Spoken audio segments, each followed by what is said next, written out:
Seinhorst, President and CEO of LIBA, the Lincoln Independent Business Association. Join us every Saturday from 9 to 10 a.m. on 93.7 The Ticket for the LIBA Business Hour, as we discuss local business and highlight those who are thriving in the Lincoln area. It's the LIBA Business Hour, Saturdays from 9 to 10 a.m. on 93.7 The Ticket and theticketfm.com.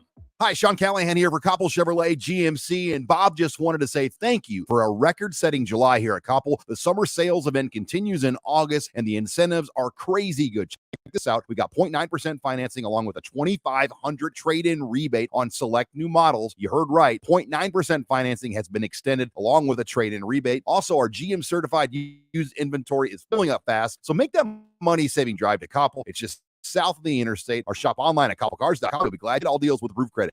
Tailored Lights is your go-to local manufacturer and installer of the best landscape lighting. Tailored Lights is excited to highlight the architecture of your home or business and provide a warm environment that feels safe. And for those outside the Lincoln area, they do ship across the country and are happy to work with anyone near or far with lights anywhere from 18 inches to 110 inches. Enhance your curb appeal with an exquisite tailored light today. 402-432-2572 or go to Taylor Lights. Race in the Ticket, Fox, KFXL weather. Brought to you by Bryant Air Conditioning, Heating, Electrical, and Plumbing. The wake forecast for today, we'll see one more hot day. Sunny skies to start, then a chance of showers and storms this afternoon. We'll see a high of around 97. Tonight, we'll see a chance of showers and storms below of around 68. Tomorrow, we'll continue chance of showers. So much cooler tomorrow with a high of around 82. Meteorologist Kyle for 93 from The Ticket and theticketfm.com. This is On the Block with Strick and Austin. Basketball famer and one-year NBA vet, Eric Strickland. Strickland for three! You're going to go out of here as the Big 8 tournament champion. Middle school basketball coaching legend and Duke basketball shooting coach in his mind, Austin Orman. Coming at you live from the heart of Lincoln, America. On air and online at theticketfm.com. Brought to you by Mary Ellen's Food for the Soul. This is On the Block with Strick and Austin. It is On the Block. It is a Friday. Strick's out of town. He's got business to attend to. Nick's filling in. You just heard us last segment with our weekend picks. We got some more picks coming your way. We'll pick the winners of the FBS conferences in just a little bit, but welcome into On the Block, brought to you by Mary Ellen's Food for the Soul. Charles. Sorry. That sounded just about as good as Strick. I had to fill in for Stricky. I'm not going to act like I'm a Husker Hall of Famer by any means, though. All you have to do is tell me to pause 4 or 5 times this show. Facts. Yes. So you got it down. Okay, I got it. You know enough Strick to know how the drill goes. So, and after every shootout with Strick question, oh, I was going to say that. You tricked me. Yeah, exactly. You sucker. Tag. Yeah. Pause. Yep. All right. Anyways, love you, Stricky. Yep. Talk to you Monday. Safe trips. Safe travels. Go say hi to Charles and the crew down at Mary Ellen's at some point this weekend. Their lunch buffet is fantastic, located 27th and Pine Lake. If you're not out at the show, or get food and then come to the air show. There's also plenty of vendors, food trucks at the air show, Guardians of Freedom Air Show. So make sure if you do want to come out to the airport, I mean, it's going to be a great time. I think if you needed any reason to be, persuaded to go out there, if you were driving around or hanging out outside in Lincoln yesterday, you saw the Blue Angels kind of just doing their thing. And when I was driving and I saw them, doing spins and circles in the air and things like that, I was getting pretty amped up for the air show this weekend. The picture that Husker football posted of them flying over the scoreboard was dope. It was sweet. Seeing it in person, probably going to be even better. Exactly. So come see us. It's a shame that it didn't line up to where Nebraska had a home game. Now it's cool. It's always, really special when you have a flyover for a game and things like that. But it would have been really cool if it could have knocked out, two birds with one stone there to have the Blue Angels fly over. They had also the video of, I think it's the Fat Albert from the Blue Angels. Yeah. That flew over by itself over the stadium, and they got a video of that, which was super cool. So it's going to be a really, really enjoyable weekend. That's where we'll be on Saturday and Sunday. All our local stuff from 9 to 5:30. Yes, sir. We'll be out there. So stop by, say hi if you're in the area. We would love to see you. Just a few minutes here in this first segment. Strick and I touched briefly on this, but a different angle. Strick and I went through the best Nebraska cornerbacks of the 2000s because Prince Amukamara signed his one-day contract to retire with the Giants. You made a point that I agreed with, but hadn't really thought about. Yeah. So I when we saw the video and the tributes coming out for Prince that he retired and things like that. Yeah. He hasn't played in a game since 2019. But if you think about it, not a whole lot of people talk about Prince Amukamara anymore and haven't for a good number of years. I think we saw him do his thing with the Giants that, from 2011 to 2015, I believe, is when he was with the Giants. And he played a pretty big role. And then he ends up signing, I think it was a 1-year deal with the Jacksonville Jaguars, and then finished out his career with the Chicago Bears up until 2019. Mm-hmm. But I think we also forget that Prince was Nebraska's last first-round pick. He was selected 19th overall in the 2011 draft by the Giants in the first round, and that's Nebraska's last first-round pick. The Levante Davids, the Amir Abdullahs, all those guys were second-round picks. Randy Gregory was a second-round pick as well. Randy Gregory was going to be a top 5 pick prior to all the stuff going on at the combine and things that spilled out about his time at Nebraska. But Prince Amukamara is a guy that I think kind of got swept under the radar. And maybe it's because he hasn't played since 2019 and just now officially retired, but he had a really successful career, played in over 110 games as an NFL defensive back. He played it's not like he got traded around and shuffled around and signed a lot of 1-year deals with teams. He was a guy for the Giants that they really depended on outside, and same with the Chicago Bears. Had 10 picks, I believe I read, throughout his seasons in the NFL. Just a guy that I think doesn't really get talked about a whole lot. And once again, his last name, if you want to officially pronounce it as we heard it on the captain, it's Amukamara. Amukamara. All wrong. Thank you. Go ahead. Amukamara. There you go. Amukamara. Did From you his sprint mouth. in here just to tell us that? Yes. Okay. Yeah, that's what Rico does. Prince Amukamara. Thanks, Rico. I always struggle at pronouncing it. Well, I've just gotten so used to saying Amukamara. Yeah. Well, and what's crazy is even on, Football Reference and things like that. That's how I remember when he came on the show, last year or so, and he told us that. I remember thinking like he just never told people, "Hey, that's not how you pronounce it." Amukamara or Amukamara, that's all wrong. Both of those are wrong. Amukamara. There it is. Prince. But I think that goes exactly to your point of a guy that we just kind of let slip under the radar. Like we appreciated him when he was at Nebraska, but can we say we really cared if we didn't even know how to pronounce his name this whole time? Yeah, it's crazy. It's wild. I mean, like once again, what's crazier, the fact that he was Nebraska's last first round pick in 2011, or that we didn't know how to pronounce his name.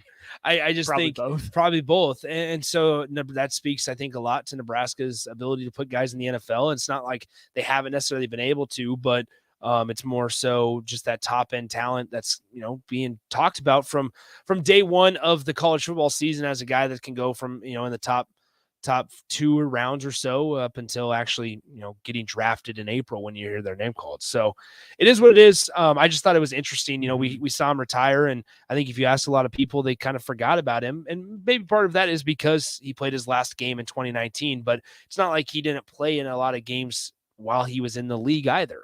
He played a pretty substantial part. He did. I mean, that 2018 year, his second year in Chicago, plays 15 of the 16 games, has 3 interceptions, including 1 pick six. 12 passes defended, a couple forced fumbles, 66 tackles, 3 of them for loss. That's incredible. That's a really good year. It is. And then he plays 15 games the next year, doesn't play the COVID year, doesn't play any of the last 2 seasons as well. But good for him. That's a guy that we need to go back and watch some more highlights. I mean, he had 3 picks in 2014, 3 picks in 2018. Definitely played a part on a lot of those teams. No matter what their wins. Won a Super Bowl in 2012. So, Prince Amukamara, definitely. I would be surprised if we don't see him honored at some game this year. You would hope that they bring him back for some game. No kidding. He needs to be. I don't know if he's a put the number up on the stadium type of guy, but he's probably close to that conversation. The real question is, Does Nebraska have a Prince Amukamara on the roster right now? Yeah. The depth chart was released today. Communications buried the lead, but we found it. We'll get into the depth chart, give a little overview and our thoughts on this. We continue on the block. Hi, I'm a volleyball. It's an okay life. I go back and forth about it. But I really wish I was a Nebraska Lottery Powerball or Mega Millions Mega Ball. See, all they have to do is mix around in a big plastic bubble and roll down a ramp, and then people win millions. What a great life. As for me, I get thrown around all day and have to worry about getting spiked, which is about to happen right now. Oh, couldn't you just do a nice, gentle tip? The Nebraska Lottery. Top prize odds vary by game. Ironhide Construction has an immediate opening for an administrative assistant in their Lincoln office. The ideal candidate will have experience performing a variety of general office, administrative, and clerical duties. If you have excellent communication, interpersonal, and organizational skills, and are the type of person who enjoys keeping track of all the fine details, then this job is for you. Learn more online at ironhideconstruction.com/careers. Ironhide Construction. Quality buildings and genuine service at a reasonable price. Rico here with HIS Auto Care at 70th and Van Dorn, letting you know HIS is a great place to bring your vehicle for service. With superior service bumper to bumper, we'll treat your vehicle like it's your mother's. It doesn't get any better than that. So call 402-488-8934 and HIS Auto will make you glad you did. 5% off, mention this ad, and for sure your mother will be proud you called.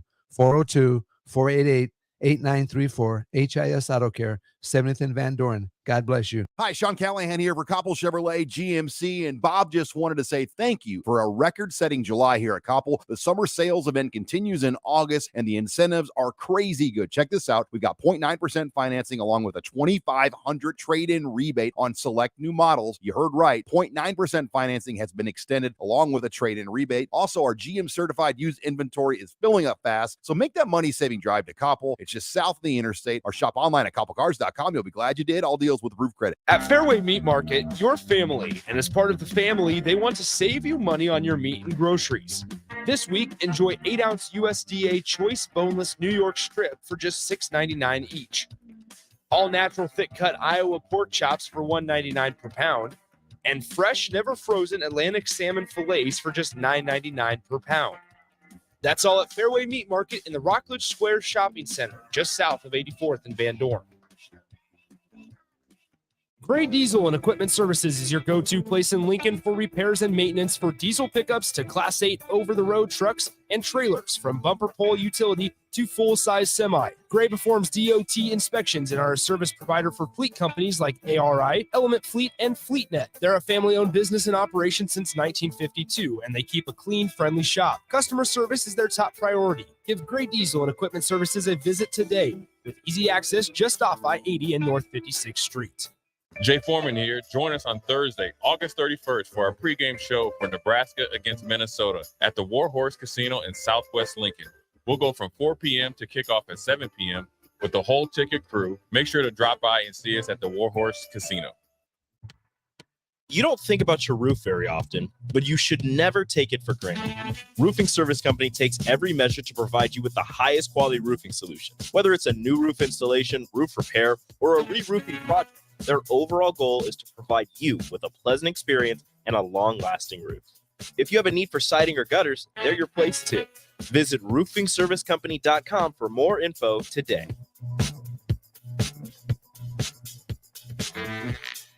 You deserve the best. With a Liberty First MasterCard, you can pay down your high-rate debt and could save hundreds when you transfer the balance. The Liberty First Credit Union MasterCard has no balance transfer fees, no cash advance fees, and no annual fee. And with a fixed rate as low as 9.99% APR, and you choose rewards, you'll be able to manage your card your way. Visit libertyfirstcu.com. Rates and terms are based on your credit and subject to change. Federally insured by NCUA. Liberty First Credit Union. Banking with purpose.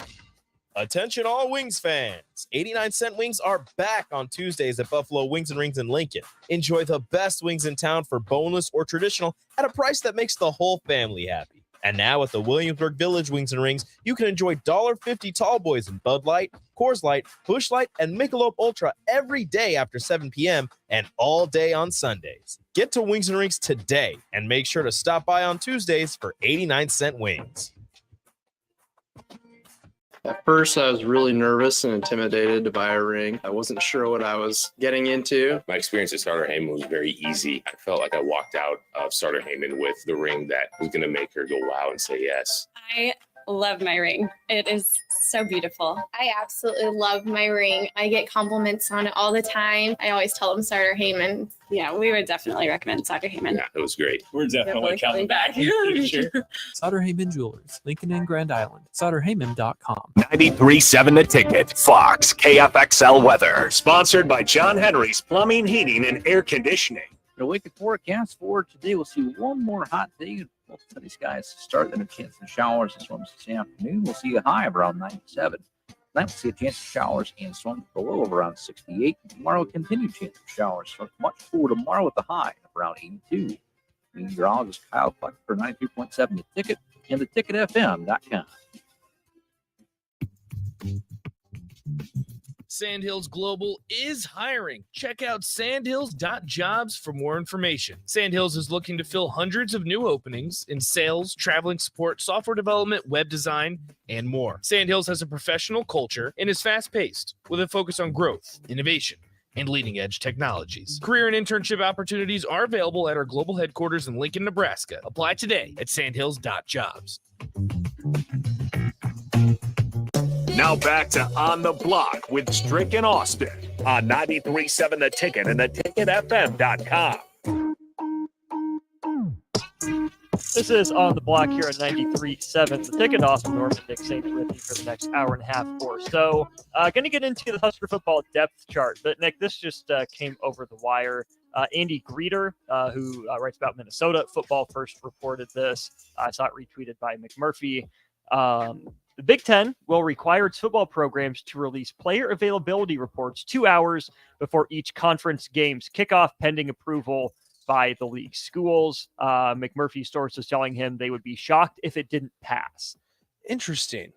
So, I mean, if you want to go towards a another feeling of the NFL or just professional football, I mean, here you go. You walk into a stadium, you go on to Twitter, you go on to social media a couple hours before kickoff, and it's going to have the actives and inactives. So I wonder what the pros are to this and what the cons are. I think part of it, is just complete transparency throughout media, throughout fans, throughout the entire, program. In this case, we're in professional, it's franchise. But it's going to be, there's going to be a lot of answers now to questions prior to kickoff when it's, all right, Marcus Washington was banged up in practice this week. Is he good to go this week? Is he active or inactive? Now, I would go a step further. Just because they're active, maybe they're not available to play. Maybe. Do you see where I'm saying there? Where he's going to, because Matt Rule said something earlier today about this. He said, there's a difference between bringing a guy back when he should come back or when he could come back. Right. And so I wonder if it's one of those situations where they could come back. Are they going to put him on the active list, but then still in the back of their minds go, we're not playing this guy? My guess is that would happen more for home teams than road teams, that you can only dress the 70 yeah, on the road. You're absolutely right about that. That's just my guess. And I think the transparency is good and fine, but I also don't hate the head games and the mind games of, we're not going to tell you if you aren't smart enough to figure out who's on the field and not on the field for us from your coach's box. That's kind of on you. I agree with that one. It seems like, I don't want to say a small thing, but I think in a way it's somewhat, because I guess towards the end of the season, we have these, all right, is this guy going to be playing today? Is this guy, he's out in warmups right now. That it's going to take away some of that, curiosity ahead of a kickoff. Whole genre of tweets gone. 100%. Maybe that's for the best. Probably. So. Let's get into this depth chart. Offensive line, no real surprises. Starters, Corcoran, Piper, Scott, Newely, and Benhart from the left of the line all the way to the right. The surprise to me was Gunnar Gatola. Yeah, Gunnar Gatola, the backup. Yeah, I think part of this is, we've heard good things about Gunnar Gatola.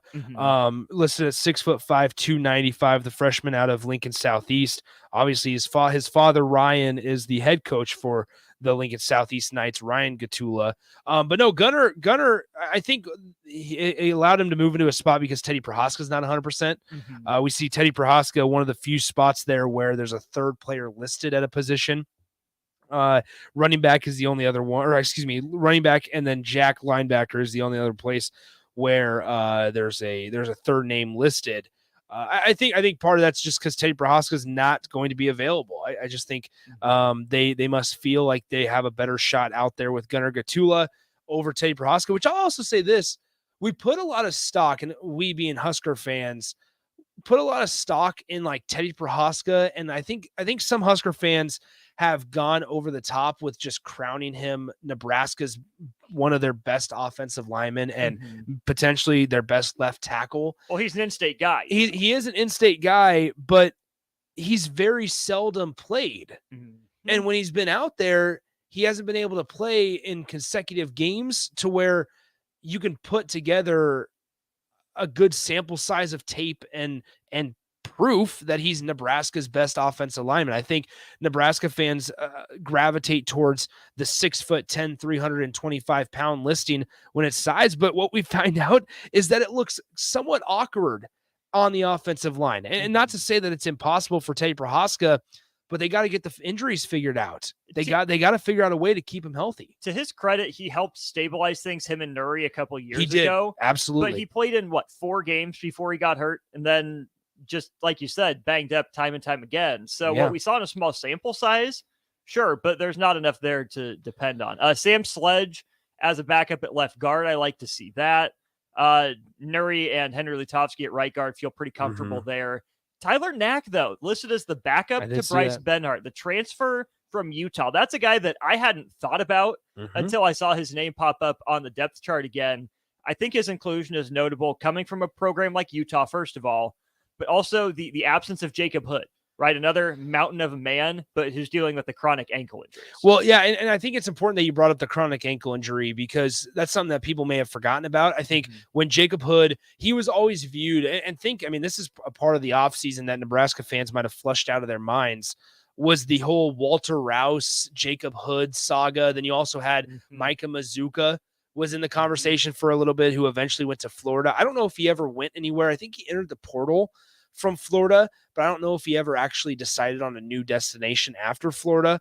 But I mean, you just think about that timeline of a couple of days between Walter Rouse and Jacob Hood from Georgia, and then Micah Mazuka. He's still listed on the Florida roster. So he must have withdrawn from the transfer portal. But either way, I think when you went into and looked at those 3 guys, you always knew Jacob Hood was going to be a guy that maybe is a higher chance that Nebraska received the commitment from, but you knew it was a long-term investment. Whereas a Walter Rouse was going to be able to come in and probably be a guy on that offensive line from day one, as he is at Oklahoma right now. So I think when you took the commitment of Jacob Hood, the staff and the fan base knew, all right, this is going to be a long-term investment. We're not going to see Jacob Hood out on the field in a game-like setting for quite a while, for a couple years.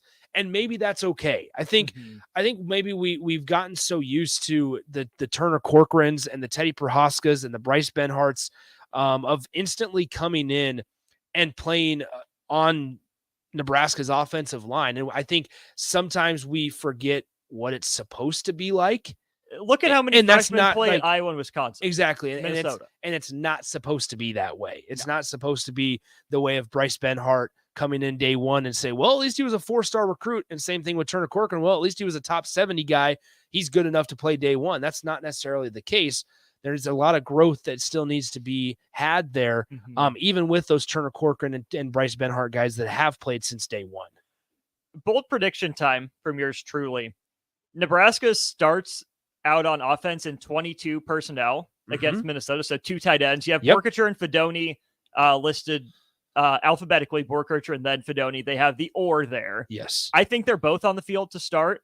And I also think we see one of either Janarin Bonner or Barrett Liebentritt at fullback. I think we get some good old 2 tight end I formation stuff to start out the Marcus Satterfield era of calling plays. Now, is it Janarin Bonner or Barrett Liebentritt? I don't know. I would lean Janarin Bonner. I know a little bit more about him. I liked what he did in the spring game. At tight end, if you're going to run one out there, I still think it's Nate Borkicher's job for now. But if Fedoni gets in a groove, it's probably his job after the bye week. I'm really intrigued to see if Nebraska has somewhat of a traditional play action passing game where the fullback maybe gets involved in the in the receiving game. I'm real intrigued with what Janier and Bonner can bring to you, because obviously a former wide receiver himself, then trying to kind of transition to that tight end slash fullback role, and now is listed as a 1-or on the depth chart. Where Liebentritt, the Notre Dame transfer, comes in, 15 pounds heavier than Bonner, a little bit bigger, a little shorter than Bonner. But I wonder if he'll be more involved in maybe like a run blocking situation where, if we've talked about it, getting Jeff Sims comfortable is going to be such a big key for this season, whether that's through a running game or whether that's through quick short passes. Like, Nebraska's got to figure out a way to get Jeff Sims in a rhythm and get him comfortable. And I think that's been a big issue that Nebraska hasn't been able to do the last couple of years, is consistently against quality opponents, right? Because they can do it against North Texas last year. They did North Dakota. North Dakota. Excuse me. I was thinking Green and a team from North Dakota. And so you think about that. Anthony Grant had 189 rushing yards, if I remember correctly, in that game. So, Casey Thompson could get comfortable. Casey Thompson did a lot of good for Nebraska. Jeff Sims is going to have to do a lot of somewhat Superman for Nebraska, I think, this year, just because that offensive line is nowhere near an All-American type of level of offensive line. So with all that in mind, I think you got to figure out ways to get, a guy like Jeff Sims into a rhythm early on. And if there are any nerves, to settle them down. And I think Janier and Bonner is intriguing to me in that fullback position, especially in the receiving game. I agree. Speaking of receiving, there's one non-surprise there to me, and that's Billy Kemp IV starting in the slot with Joshua Fleets behind him. The other two wide receiver positions, they worry me. You have Alex Bullock listed, not or Marcus Washington, but Alex Bullock is the starter for Nebraska at one wide receiver spot against Minnesota. And the other one is Isaiah Garcia Castaneda with Ty Hahn listed as his backup. I'm worried, Nick. I think the conversation we heard about the wide receiver position was the coaches doing their best to spin it next man up. We might not need him against Minnesota, but that to me was the pump the brake moments. Well, we might not need him against Minnesota. It's grown man football. I think you can get enough done with Alex Bullock and Ty Hahn. Like, they'll be fine. They won't lose you any games, but I don't know what their ceiling is. Now, one thing we have heard about Alex Bullock is just how big of a offseason he's had. We've heard that from both coaches and players. Jeff Sims just said it today that he's one of the better route runners. Casey Thompson's told Matt Rule right before he left that Alex Bullock is one of the best route runners on this team. I would take it a step further and instead of saying we're surprised to see Ty, I think part of it is, are we surprised not to see a true freshman listed? That's where I was going to go next too. I mean, no Lloyd, no Doss, no Coleman. Exactly. We had heard quite a bit about those three guys. Jeremiah Charles was battling an injury. He seems to be back. Bryce Turner got a little bit of discussion around him. Demetrius Bell, not a whole lot.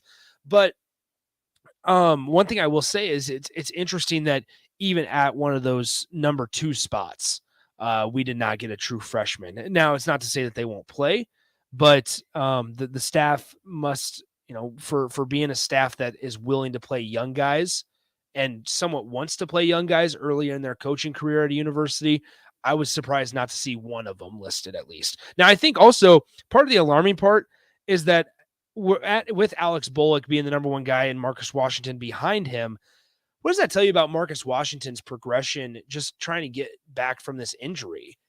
Nothing good. It's been a real struggle. I mean, this has been a thing where that's kind of transcended the last 2 or 3 weeks to where it was, we're expecting Marcus Washington to get back out there on a Tuesday. Then he re-injures it or gets injured again.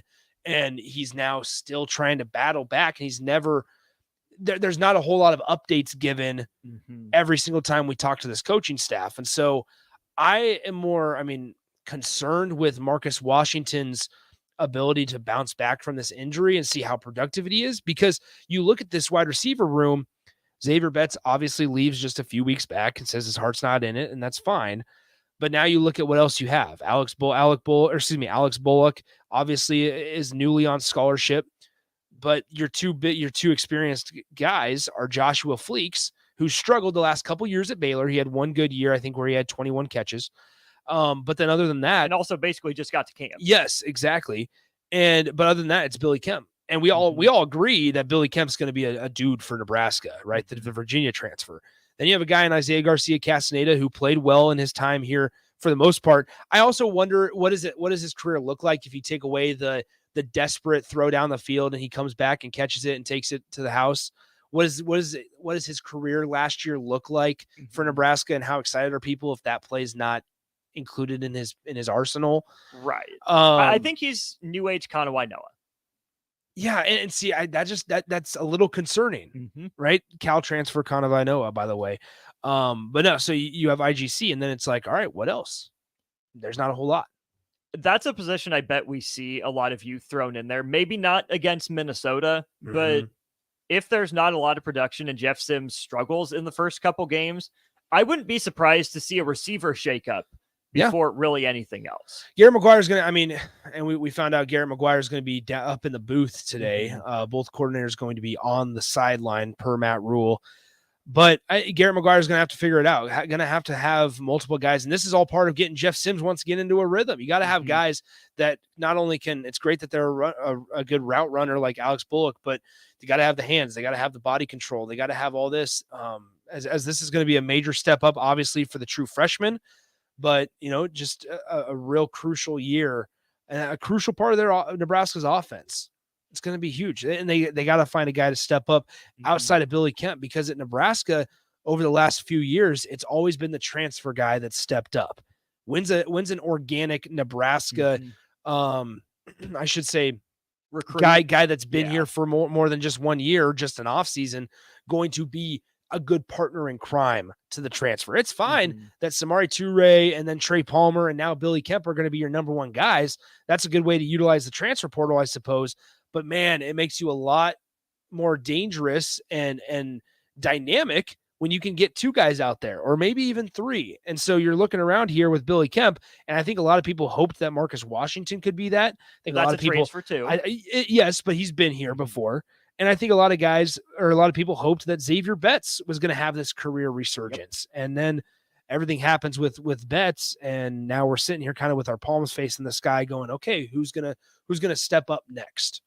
We're going to take a break here. We'll finish the offensive portion of the depth chart to finish out hour one of On the Block. To lead off hour two, we'll dive into defense and special teams. I think there's enough there as well. So Husker depth chart released today. We're going through it. We'll continue with that on the block next. If you want all the latest technologies from those big banks, but you also want that hometown feel when you walk in the front doors, choose Midwest Bank.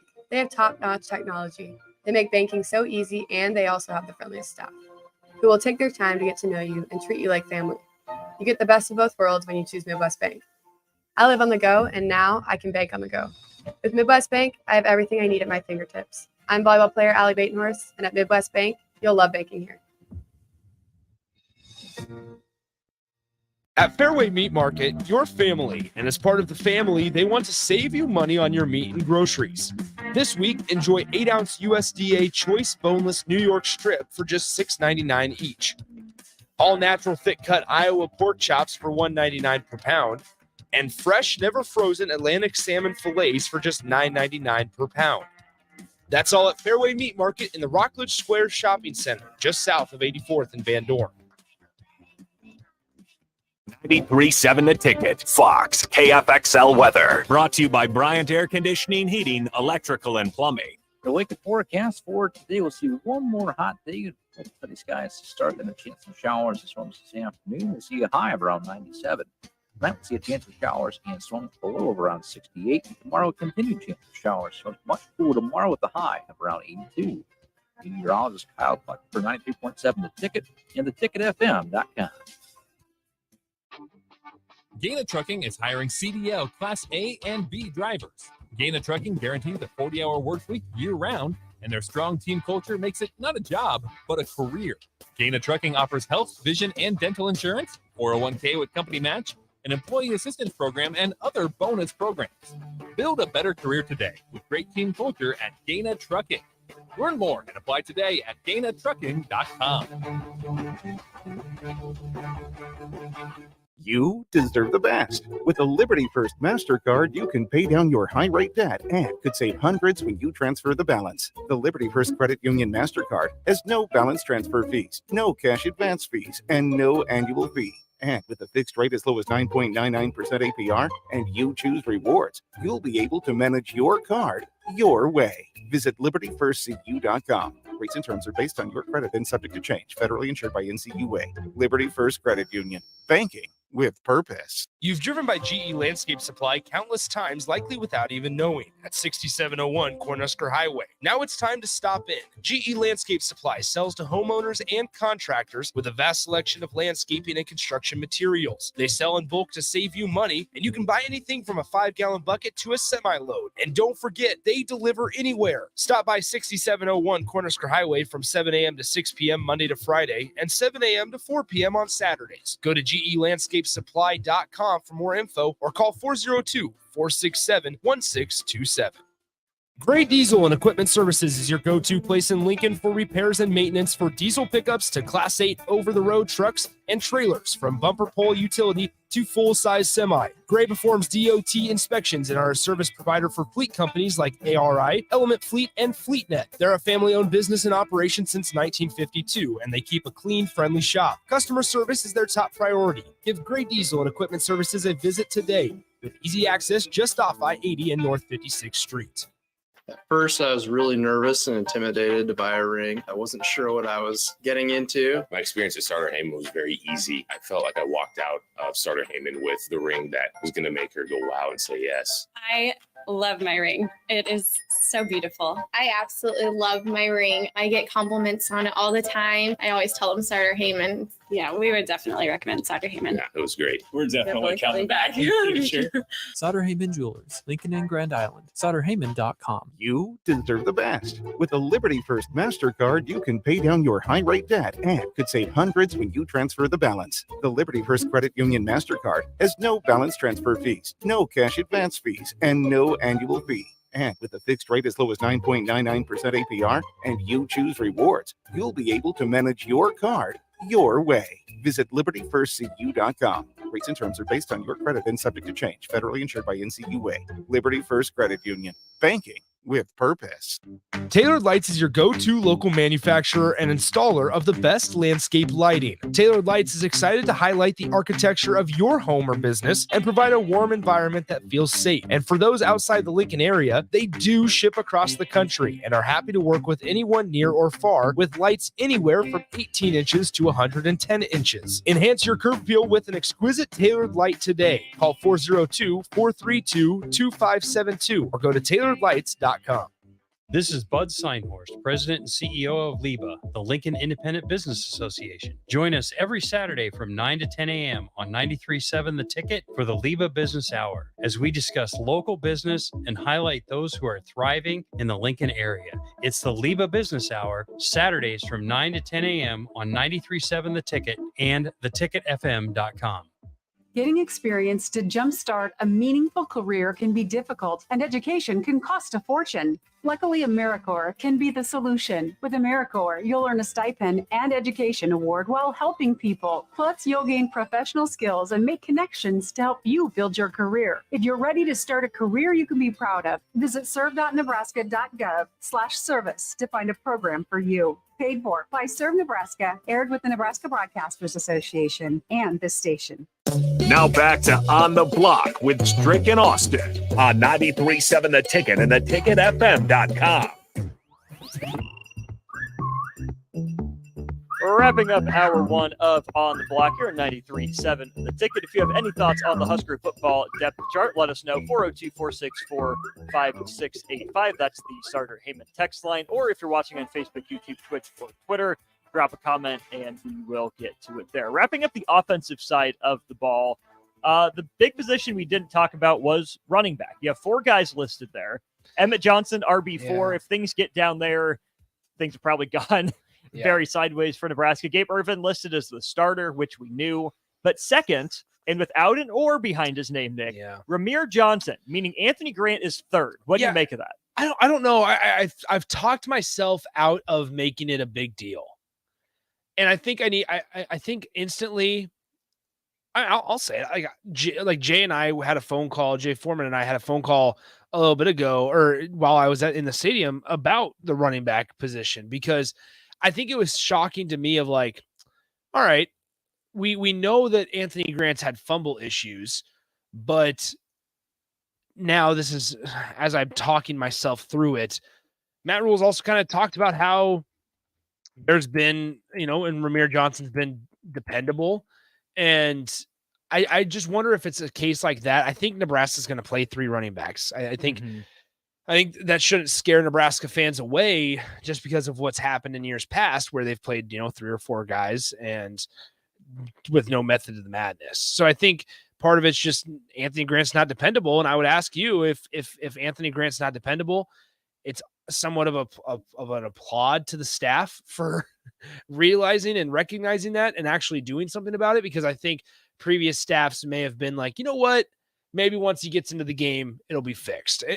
Just nip it in the bud right now and put him at RB3. Yeah, standards are standards. You have to go with what you're seeing in practice. And that's the thing. What we saw last year on the field from Anthony Grant, he didn't have a fumble problem, but the coaches are saying they've seen one in practice, and that's their frame of reference, right? They can watch the film from last year, and I think that has to play some part. Yeah. But if they're seeing more fumbles than they're comfortable with, that's a risk they can't take, right? Especially with Matt Rule harping on, we've lost the turnover margin how many years in a row now? Not even his teams at Nebraska, but Nebraska teams in general.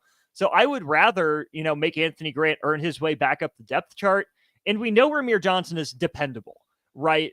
He had 750 yards as RB1 in the shortened season, or 2021, and he's solid. He's fine. I don't know if he moves the needle for me personally, but if he's RB2.5, RB2B, something like that, that's fine. You can do much worse than that.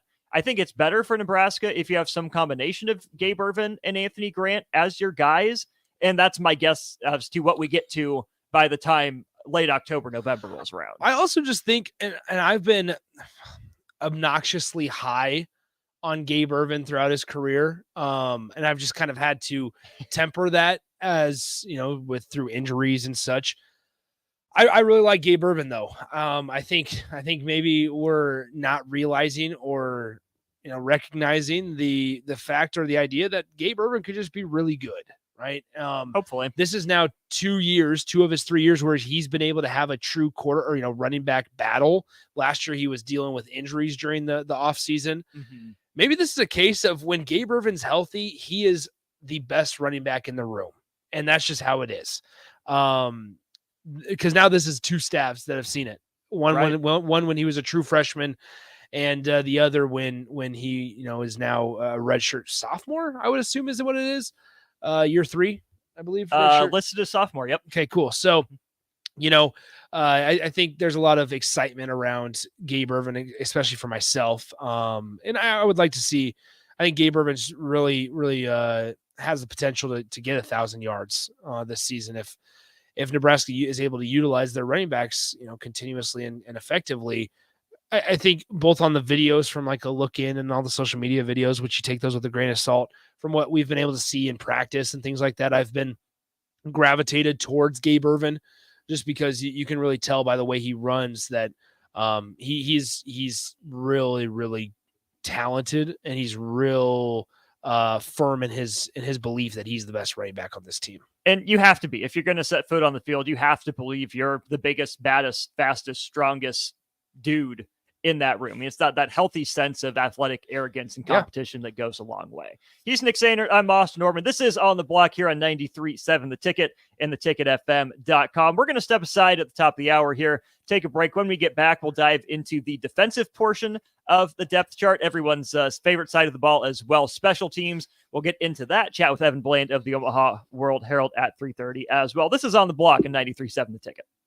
This is Lincoln's home for sports talk on the FM dial. The home of Kansas City Royals baseball. KNTK FM Firth, 93.7 The Ticket. Attention all Wings fans. 89-cent wings are back on Tuesdays at Buffalo Wings and Rings in Lincoln. Enjoy the best wings in town for boneless or traditional at a price that makes the whole family happy. And now at the Williamsburg Village Wings and Rings, you can enjoy $1.50 tall boys in Bud Light, Coors Light, Busch Light, and Michelob Ultra every day after 7 p.m. and all day on Sundays. Get to Wings and Rings today and make sure to stop by on Tuesdays for 89-cent wings. Gray Diesel and Equipment Services is your go-to place in Lincoln for repairs and maintenance for diesel pickups to Class 8 over-the-road trucks and trailers, from bumper pole utility to full-size semi. Gray performs DOT inspections and are a service provider for fleet companies like ARI, Element Fleet, and FleetNet. They're a family-owned business in operation since 1952, and they keep a clean, friendly shop. Customer service is their top priority. Give Gray Diesel and Equipment Services a visit today with easy access just off I-80 and North 56th Street. Jay Foreman here. Join us on Thursday, August 31st for our pregame show for Nebraska against Minnesota at the Warhorse Casino in Southwest Lincoln. We'll go from 4 p.m. to kickoff at 7 p.m. with the whole ticket crew. Make sure to drop by and see us at the Warhorse Casino. Hi, Sean Callahan here for Koppel Chevrolet GMC, and Bob just wanted to say thank you for a record-setting July here at Koppel. The summer sales event continues in August, and the incentives are crazy good. Check this out. We got 0.9% financing along with a $2,500 trade-in rebate on select new models. You heard right. 0.9% financing has been extended along with a trade-in rebate. Also, our GM-certified used inventory is filling up fast, so make that money-saving drive to Koppel. It's just south of the interstate, or shop online at koppelcars.com. You'll be glad you did. All deals with roof credit. Allo is turning 20 this year, and we plan to celebrate all year long. Since 2003, Allo has vowed to put customers first and deliver a drastically different experience. No matter where you live, work, or play, we believe you deserve an affordable, secure, and reliable connection. We're proud to have served our businesses and residents with seriously fast fiber optic service for 2 decades. Thank you for trusting Allo as your local internet, phone, and TV provider. Follow us on social media to know about the 20th anniversary celebrations in all our Allo communities. If you want to make new floor shopping easier, come to Oak Street Carpet. Hi, I'm Steve Carper. Our flooring professionals can help you choose the best flooring for you, your family, and your budget. We eliminate the confusion. Even better, you'll be enjoying your new flooring much sooner. No 6 or 8 week waits. We'll install right away and save you money on installation. Floor shopping made easy every day at O Street Carpet. O Street Carpet. 1732 O Street. Family owned and operated. Always the best value. John Henry's Plumbing. When it comes to your home or business, we know you have options, and that's why John Henry's Plumbing, Heating, and Air Conditioning gives you just that. Options. We have plumbing, heating, and cooling memberships to serve all of your residential and commercial needs. We want to ensure you, your family, and your business are safe. Visit our website, jhlincoln.com, to find out more, or call us at 435-5555. John Henry's Plumbing. Rashawn Jackson for Brant Excavating. Brant's been in business for 29 years, and they specialize in a variety of things. If you're looking for someone to get the job done in precision demolition, excavating, trucking, mass grading, and site prep, Brant is the place to call. To set up a quote or learn more, call Brant Excavating at 402-474-4113 or go to brantexcavating.com. They're also hiring, so join the team today. Brant Excavating, a part of the Bauer brand, who reminds you, go Big Brant! Gaina Trucking is hiring CDL Class A and B drivers. Gaina Trucking guarantees a 40-hour work week year-round, and their strong team culture makes it not a job, but a career. Gaina Trucking offers health, vision, and dental insurance, 401k with company match, an employee assistance program, and other bonus programs. Build a better career today with great team culture at Gaina Trucking. Learn more and apply today at GainaTrucking.com. Get ready for an unforgettable night at Ignite Lincoln 15.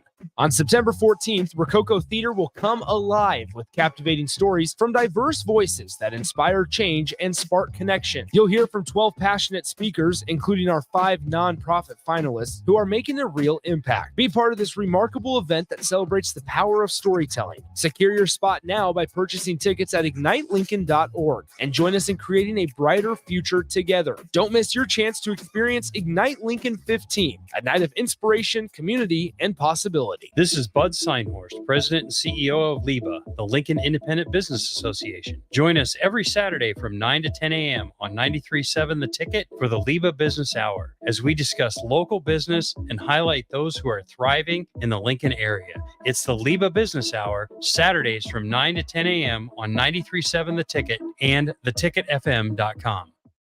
This is On the Block with Strick and Austin. Nebraska Basketball Hall of Famer and 9-year NBA vet, Eric Strickland. Strickland for three.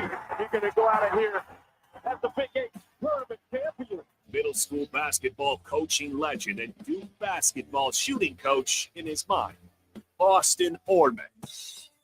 Coming at you live from the heart of Lincoln, America. On air and online at theticketfm.com. Brought to you by Mary Ellen's Food for the Soul. This is On the Block with Strick and Austin.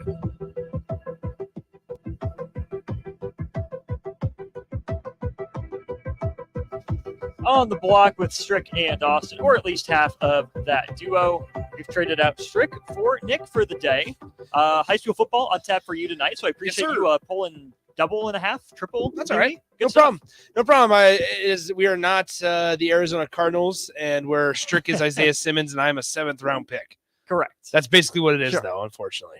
Fair enough. Big shout out to Mary Ellen's Food for the Soul for sponsoring On the Block every day. Appreciate Charles and his crew. They're open through the weekend. Check out their lunch buffet down there. Food for the, as Strick would say, so.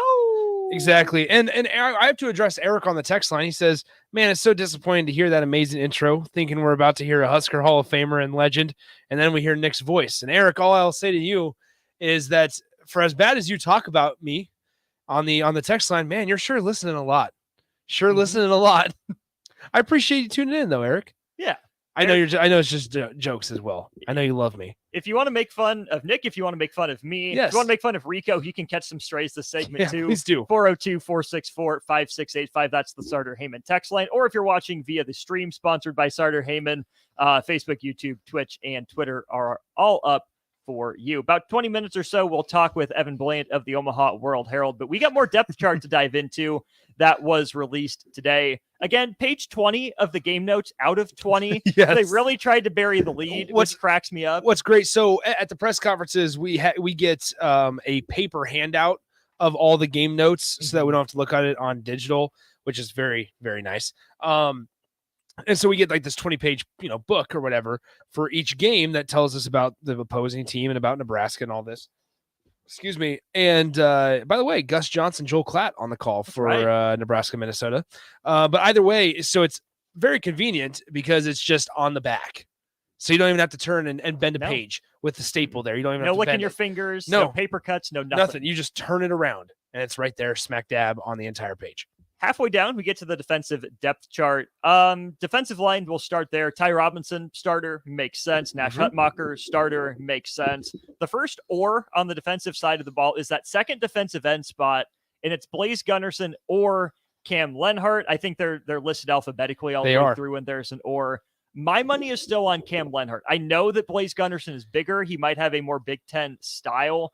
But, Nick, given how we've heard Cam Lenhart get talked about all offseason, I would say he's the one running out there wearing number 91 to start against Minnesota. Cameron Lenhart's out of the entire recruiting class that came in 2023. Cam Lenhart was my favorite pick, was my favorite recruit. And the reason being, obviously coming from a real prestigious academy that is IMG down in Bradenton, Florida, I believe. Cameron Lenhart, Nebraska in my eyes also somewhat lucky to continue to get his commitments, right? He commits to the previous staff and then or it was I can't remember if he had planned or there was a silent commit in there. Either way, was pretty sold on Nebraska's staff prior to changes and prior to shakeups, and then that connection transcended after Scott Frost got let go and Mickey Joseph picked it right back up, and then after Mickey Joseph got let go, Matt Rule and his staff picked it right back up from IMG down in Florida. So Nebraska, give props to the staff. They were able to still, have Cameron Lenhart's commitment and ultimate signature. And I really like Cameron Lenhart. I think he's got a really good frame. I like the way he's a true freshman that I think a lot of people are kind of pegging to play a role this year on that defensive front four. going back to Ty Robinson really quickly, although it's not a surprise that Ty Robinson's a starter, look for Kai Wallen to somewhat emerge, right? A JUCO guy, Kai Wallen. But also, how refreshing will it be if through 4 or 5 games we can say, man, we haven't seen a Ty Robinson like this, right? Because I think there's a lot of people out there, myself included, that feel like Ty Robinson hasn't reached his ceiling, right? And so even you can even categorize like Nash Hutmacher into that category as well. Ty Robinson's been here for, multiple years and just hasn't been able to be that guy that we thought Nebraska was getting out of the state of Arizona back then.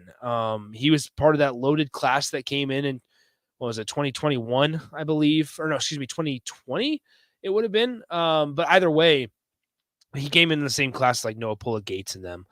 So it might have been 2019. The years obviously jumbling together, but nonetheless, I think there's a lot of people that just feel like Ty Robinson hasn't reached his ceiling, and you hope that maybe Terrence Knighton's been able to figure out a way to get deeper into Ty Robinson, and maybe he's just taken a step in the right direction this year. Right, he's older. I mean, he played against Wisconsin as a freshman, held his own, and then it's just kind of been in a holding pattern. This is the year that I think we really need to see an impact Ty Robinson as a junior. I'm with you on Kai Wallen.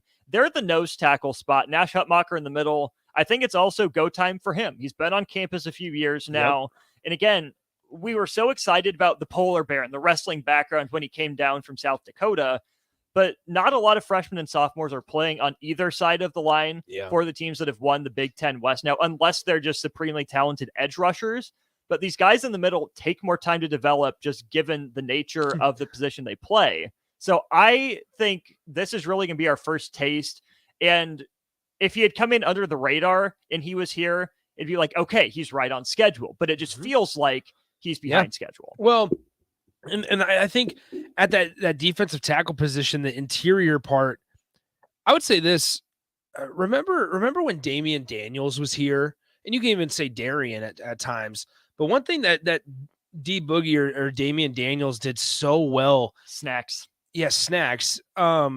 Was that he just like clogged up the middle, right? And that really allowed like the second level, the linebackers for Nebraska on their defense to make some tackles. Damian Daniels necessarily didn't pop off the page with tackle numbers and tackle for losses and things like that.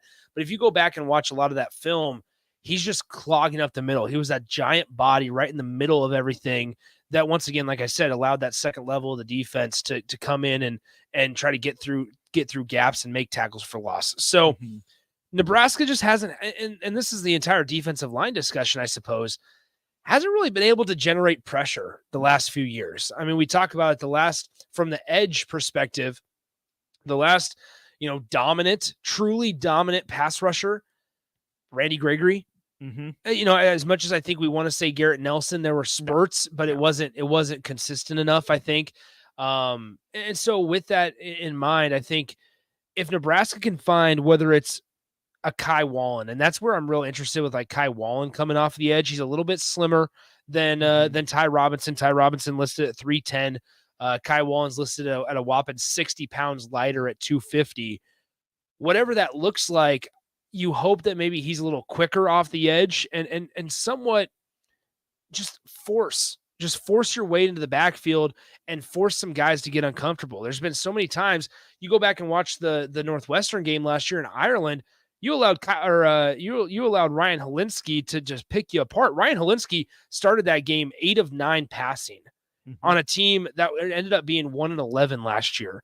And Ryan Helinski is not necessarily a Heisman contender. So they just got to figure out a way to generate some sort of pressure on that front three, I guess, in this case, in this 3-3-5, or if they bring a linebacker in, you got to figure out a way to get to the quarterback or get in the backfield. That's where I'm curious to see Tony White's approach to that. We've seen a lot of bend, don't break, but we've heard aggressive, go get the ball, play fast approach there. And that's where I think Kai Wallen can factor in. Ruquan Buckley at nose tackle fascinates me, but my worry is that Elijah Judy, not listed on the depth chart, falls into the Jordan Riley, Keem Green category of big boy, highly touted, doesn't really flash. You named two dudes there that just, Jordan Riley.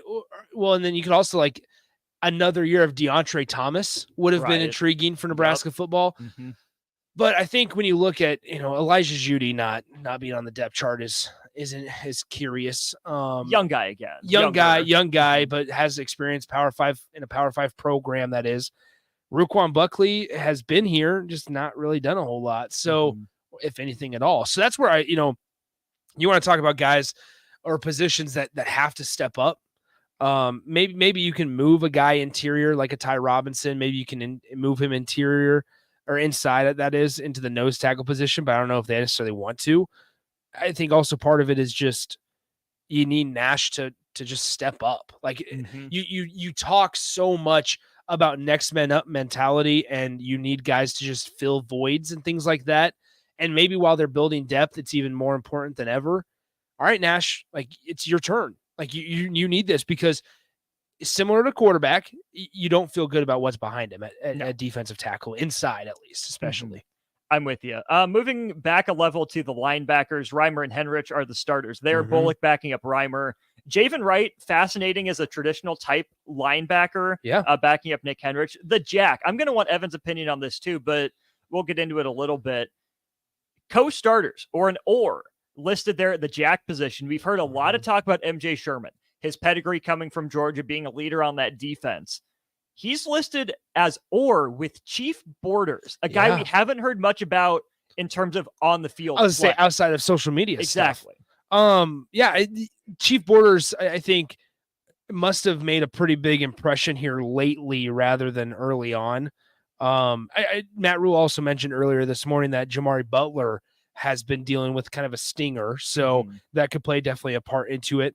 I think if I had, knowing that this depth chart is in alphabetical order, I think MJ Sherman probably has the edge there. I think he has the edge at the Jack position, if that makes sense. MJ Sherman I would not be surprised if MJ is a single digit today when we find out. I think along this, and we're gonna go. There's not a whole lot we can say about the linebackers outside of at this Jack position. I think MJ Sherman is going to be a really fun player to watch on this defense. Just his attitude and obviously being a national champion. Like, we forget that that program is legit. You want to talk about a legit program? That's the Georgia Bulldogs. So, I mean, and then maybe that's even a conversation is the 3 single digits that are remaining. We find those out later this afternoon. And I think one of those guys, as we move to the defensive backs, that gets one is not Deontay Williams, Quentin Newsome. Yep. Newsome probably in that conversation. Wouldn't shock me about Hartzog either. That's a guy that I think is a really good player that even as a young guy, I think has a voice and has a big enough role. It wouldn't shock me. I'm not going to predict it, but I think that's a dark horse for it. Tommy Hill backing up Quentin Newsome. Dwight Boodle, the second, who featured pretty prominently in the last What's Next series. DiCaprio Boodle's younger brother. That fascinates me. Safety, I think that makes sense with Omar Brown and Deshaun Singleton listed as the starters. We've heard a lot of good stuff there. Kobe Brett's the Omaha product. Omaha West Side, West Side, yep. Corey Collier, another guy that I've kind of written off, haven't heard a lot about. Yeah. But I want to spend a few minutes on this rover position, right? Yeah. Isaac Gifford listed as the starter. That makes sense. His backup, not Javen Wright, like I would have guessed, but Phelan Sanford. Yeah. That's a guy at 5'11", 195. I think he and Isaac Gifford bring two completely different skill sets, right? Gifford's more a thumper type, right? Maybe not quite as athletic as Sanford is, where Sanford is, you need like a true fifth defensive back on the field. Dude can run, dude can jump, he can break on a ball. I love just the versatility of that position between those two guys. Well, and we've also seen a lot of Phelan Sanford in special teams, right? And that's been basically where he's built his career is at special teams. When we talk about the defensive backs group as a whole, they're missing a big name, and that's Marquise Buford, right? Yep. They're missing a big name, and Matt Rule gave a little more insight into when to expect Buford back, and he said, it might even potentially be week 4, week 5, week 6, and with a relative timeline like that, you don't feel great about him making an impact here early on. So Nebraska's going to have once again, guys step up, just do your job. if you're Marquise Buford, then do you just use this as your redshirt year? Well, and that's something that Matt Rule brought up is maybe he's not back until week 9 and he plays the last 4 games and we call it good and your redshirts and plays 2 more years of football. I think there's value in that. And I think there's a possibility for that because once again, as Matt Rule, alluded to earlier, there's a difference between bringing guys back when they could play or when they should play. And if that's a case where you're sitting there week 6 and goodness sakes, if Nebraska is, 2-3, then you're sitting there going, all right, where's the value in forcing a guy to come back when we could have a Kobe Brett see some time? We could have a Corey Collier, a Malcolm Hartzog, or I should say just at the safety position. Omar Brown, who's playing his last year, Kobe Brett's, Deshaun Singleton, who has another year, and Corey Collier Jr. Absolutely. We'll wrap up in a couple minutes here with the special teams before we get to Evan Bland of the Omaha World Herald. Punter, Brian Buschini's job, we get that. He'll also handle kickoffs, and we'll get to that in just a sec. Kick returner Emmett Johnson listed as kick returner 1. I think that's a fun way to get that kid on the field, see what he can do. Ramir Johnson probably be alongside him. Billy Kemp at punt returner, no shock there. Nope. So you're probably wondering why we skip. Oh, go for it. I was going to say another name to watch at punt returner. We mentioned true freshman Bryce Turner. Ooh, okay. He had been taking punt return reps. And he was actually the second guy up in practice the last 2 Tuesdays that we got to see special teams reps at practice. So we talk about, true freshmen, but then you have to talk about the red shirt, and whether or not, they want to worry about burning a red shirt for 2 punt returns in a game and things like that. Go ahead. Continue. I know you're going to the kicker battle though. Yes, because this is something that I think we got a little heads up on unintentionally. I think we had a little Freudian slip from Matt Rule at his press conference today. All camp long, it's been a competition between Tristan Alvano and Timmy Bleekrode. The depth chart comes out. They're listed as or. Alvano wearing 33, Bleekrode 38 like last year. But in the press conference, Matt Rule was asked about whatever. And he said, we don't want Tristan running out there thinking about anything else besides the kick. That tells me it's Tristan Alvano's job more likely than not. Yeah. And so what's interesting, I mean, one thing we got to remember, and Matt Rule said this on Sunday, they're going to have a full padded practice, and they're going to have a kicking competition there between Timmy Bleekrode and Tristan Alvano. I think there's a lot of concern that kind of just automatically goes by the wayside with Alvano that there would normally be for a true freshman, because you've been able to see him do it on the big stage. He's done it in places to a certain extent where the wind does swirl and it's not necessarily the best weather, right? During that state championship game, it was cold and it was windy. And he was able to make him look easy. Timmy Bleekrode's long on last season was 46 yards. Tristan Alvano hit a 43, a 44, a 48, and a 51 yarder. And then also like a 37 yarder, I believe, in the state championship game. That's at the same place he's going to be kicking now in his career. So I think some of that concern goes by the wayside, and I think Tristan Alvano probably gets a little bit of the edge there. I don't want to anoint Tristan Alvano because I think Timmy Bleekrode is a really solid college kicker. Yeah. But I wouldn't be mad if it's Alvano and he takes the Drew Brown path. Drew Brown wasn't perfect as a freshman, missed some pretty bad ones. But then by the time he was a senior, you felt really good every time he walked out there. If that's Tristan Alvano, sign me up for that. Yeah, I think sign you up and just try to figure out a way to where he doesn't have the Connor Culp yips in year 2 after having a really solid year. Austin, before we go to break, if you had to pick the remaining 3 single digits, who are you going with? Because we got a question about, will there be an offensive guy? Because it's been dominated on defense. Obviously, defense, you have Nash, you have Luke, you have John Bullock, you have Nick Henrich, and you have Isaac Gifford. On offense, it's Billy Kemp and Jeff Sims. What are the 3 remaining single digits in your eyes? Newsome makes sense. Sherman makes sense, like you brought up. And then from there, you can take that a lot of different ways.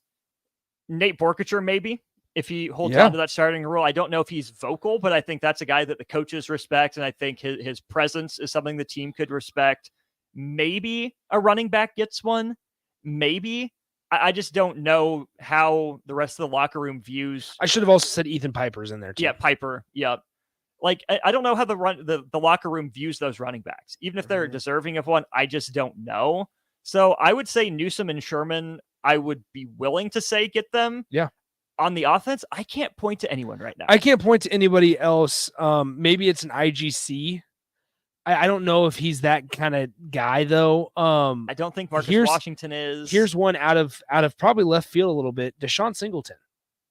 I'd see it. I Right? could see it. I could see Deshaun Singleton. I could also see Gabe Ervin. Right? Yeah. I think a lot of fans would gravitate towards the idea of a running back getting one. Mhm. They'd like it because they'd be saying, "Oh wow, we got a worker back there." Mhm. There's been a lot of positive talk around Deshaun Singleton. So much. And I think it's for a reason. And so I'm going to go Quentin Newsom. I would go MJ Sherman. And I'm going to say Deshaun Singleton. It's going to be a lot of single digits on the defense. But doesn't Nebraska like that? Isn't that a very Nebraska thing? Well, and we found out black shirts are going to be starting to hand out on Sunday. There you go. And it's almost a for sure thing that all the single digit guys will get a black shirt. So there you go. But are we surprised that like Ty Robinson's not getting one? Maybe a little. I think we view Ty Robinson as like this leader of the defense, and I don't know if we should. I don't know. I don't know if we should, and I'm okay with it if we do. But once again, it's like, where's the production? Yeah, I'd rather he not be anointed one by the locker room Gotcha. than have us call him one. I agree. And him not having earned it. I agree. So plenty to get into there. We'll continue the depth chart conversation, start looking ahead to Minnesota with Evan Bland of the Omaha World Herald. He joins us on our Allo VIP line after this. At Fairway Meat Market, your family, and as part of the family, they want to save you money on your meat and groceries. This week, enjoy 8-ounce USDA Choice Boneless New York Strip for just $6.99 each. All-natural thick-cut Iowa pork chops for $1.99 per pound. And fresh, never frozen Atlantic salmon fillets for just $9.99 per pound. That's all at Fairway Meat Market in the Rockledge Square Shopping Center, just south of 84th and Van Dorn. You're counting on your team to win, so why not prove it? By placing your bets at Warhorse Sportsbook. Their win is your win. Put your money where your mouth is on nearly every sporting event. Use the Warhorse app to check odds and build your bets before placing your wagers in person at Warhorse Casino, including live in-game betting. No bets, no glory. Wagers may only be placed on Nebraska-based teams when played outside the state of Nebraska. Must be 21 or older to gamble. Gambling problem? Call 1-833-BET-OVER. You deserve the best. With the Liberty First MasterCard, you can pay down your high-rate debt and could save hundreds when you transfer the balance. The Liberty First Credit Union MasterCard has no balance transfer fees, no cash advance fees, and no annual fee. And with a fixed rate as low as 9.99% APR, and you choose rewards, you'll be able to manage your card your way. Visit libertyfirstcu.com. Rates and terms are based on your credit and subject to change. Federally insured by NCUA. Liberty First Credit Union. Banking with purpose. H&H Roofing, established in 2015, is proud to serve the local area, which includes the tri-state area in Nebraska, Iowa, and South Dakota. H&H Roofing has a professional team that are licensed and bonded, GAF Master Certified Installers, and an insurance-preferred contractor that will work directly with your insurance company. Also a leading roofer, siding, and gutter specialist. H&H Roofing will service all residential, commercial, and agricultural needs. Go to hdhroofs.com for more information or call 402-359-2546. Ironhide Construction has an immediate opening for an administrative assistant in their Lincoln office. The ideal candidate will have experience performing a variety of general office, administrative, and clerical duties. If you have excellent communication, interpersonal, and organizational skills, and are the type of person who enjoys keeping track of all the fine details, then this job is for you. Learn more online at ironhideconstruction.com/careers. Ironhide Construction. Quality buildings and genuine service at a reasonable price. You don't think about your roof very often, but you should never take it for granted. Roofing Service Company takes every measure to provide you with the highest quality roofing solution. Whether it's a new roof installation, roof repair, or a re-roofing project, their overall goal is to provide you with a pleasant experience and a long-lasting roof. If you have a need for siding or gutters, they're your place too. Visit roofingservicecompany.com for more info today.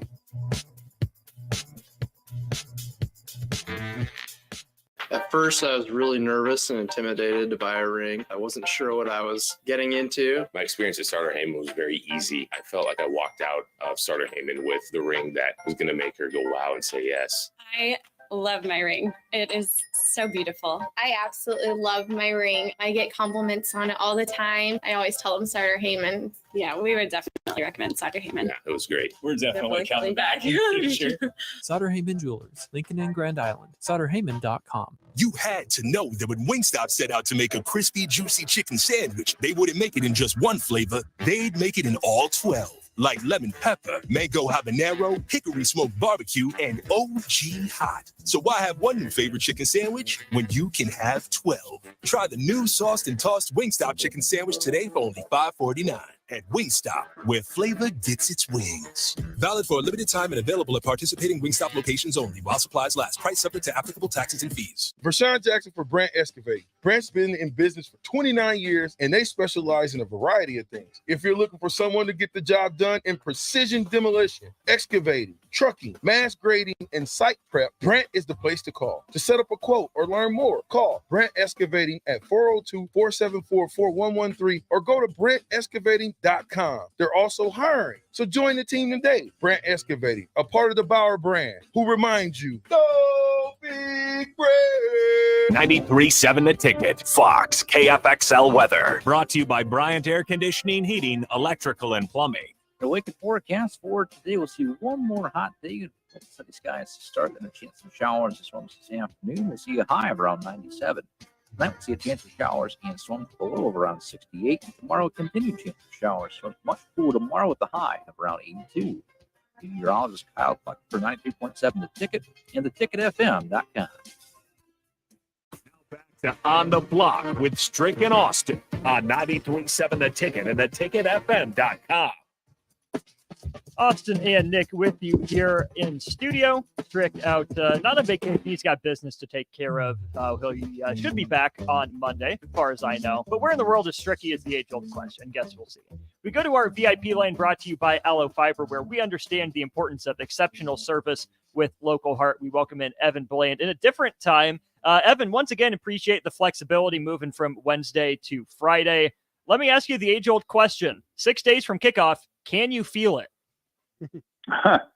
Well, let's define what it is. I can feel the heat, the anticipation, all of it. Yeah. And it's a very confusing day because we're talking on a Friday where we had a game week press conference, and we usually talk on a Wednesday. So I'm all turned around, but yeah, I'm feeling things. Join the club. Appreciate again your flexibility. Depth chart was released today. Initial thoughts on the offense for me were Gunnar Gatola being listed as a backup left tackle behind Turner Corcoran. But also notable for me was no Eric Gilbert at tight end, still awaiting the waiver. Is that a sign to you that it's probably not looking good for his availability this year? I think it's a sign that there's no resolution on it. To me, the sign that maybe would indicate pessimism there is just hearing what Matt Rule says, the tone, his facial expressions. That does not look like somebody who's optimistic that you're going to get that guy this year. And you can be you can feel that way for a lot of reasons, like obviously the talent that he has, but I know the staff really felt like they were providing him sort of a stable environment to improve within. And it, if he has to do it without games, that's unfortunate for him, for Nebraska, for everybody. Sounds like the circumstances of his story, as a guy who's a two-time transfer, that's why he has to get a waiver, would be such that you would be able to earn it in this case. But I also know the NCAA has sort of cracked down on those waivers in recent years. And of course, there's the notion that it's hard to figure what the NCAA does on a case-by-case basis anyway. So I would say it's probably not looking great. And yeah, maybe that's partly reflected in the depth chart. Evan, when we stay in the pass catching part of it, obviously Xavier Betts leaves the team a few weeks ago. Marcus Washington struggling to get healthy here. Nebraska brings in a transfer in Billy Kemp, who currently ranks 6th on the active FBS reception leaders list. Through 50 games, has 192 catches. You expect Billy Kemp to play a pretty big role in Nebraska's offense this year. Who else is there though? Because I think obviously, Alex Bullock is getting a lot of discussion around his name, and Isaiah Garcia Castaneda, there's still a couple question marks. I mean, how do you feel just about the wide receiver room overall, I suppose? Yeah, I mean, it feels like it's a room that probably needs to prove it on the field. And maybe it will. Like, it's hard to say because we've heard a lot of great stuff about a guy like Alex Bullock, and he earned a scholarship. And, Matt Rule again today talking about how he would prefer to give a scholarship in that sort of situation to a senior or a guy who's been around.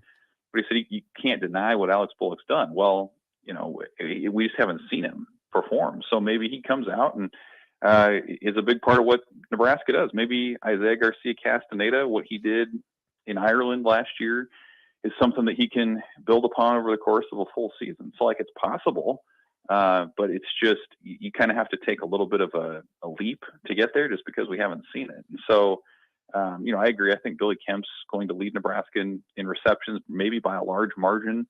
Marcus Washington, if he can get healthy.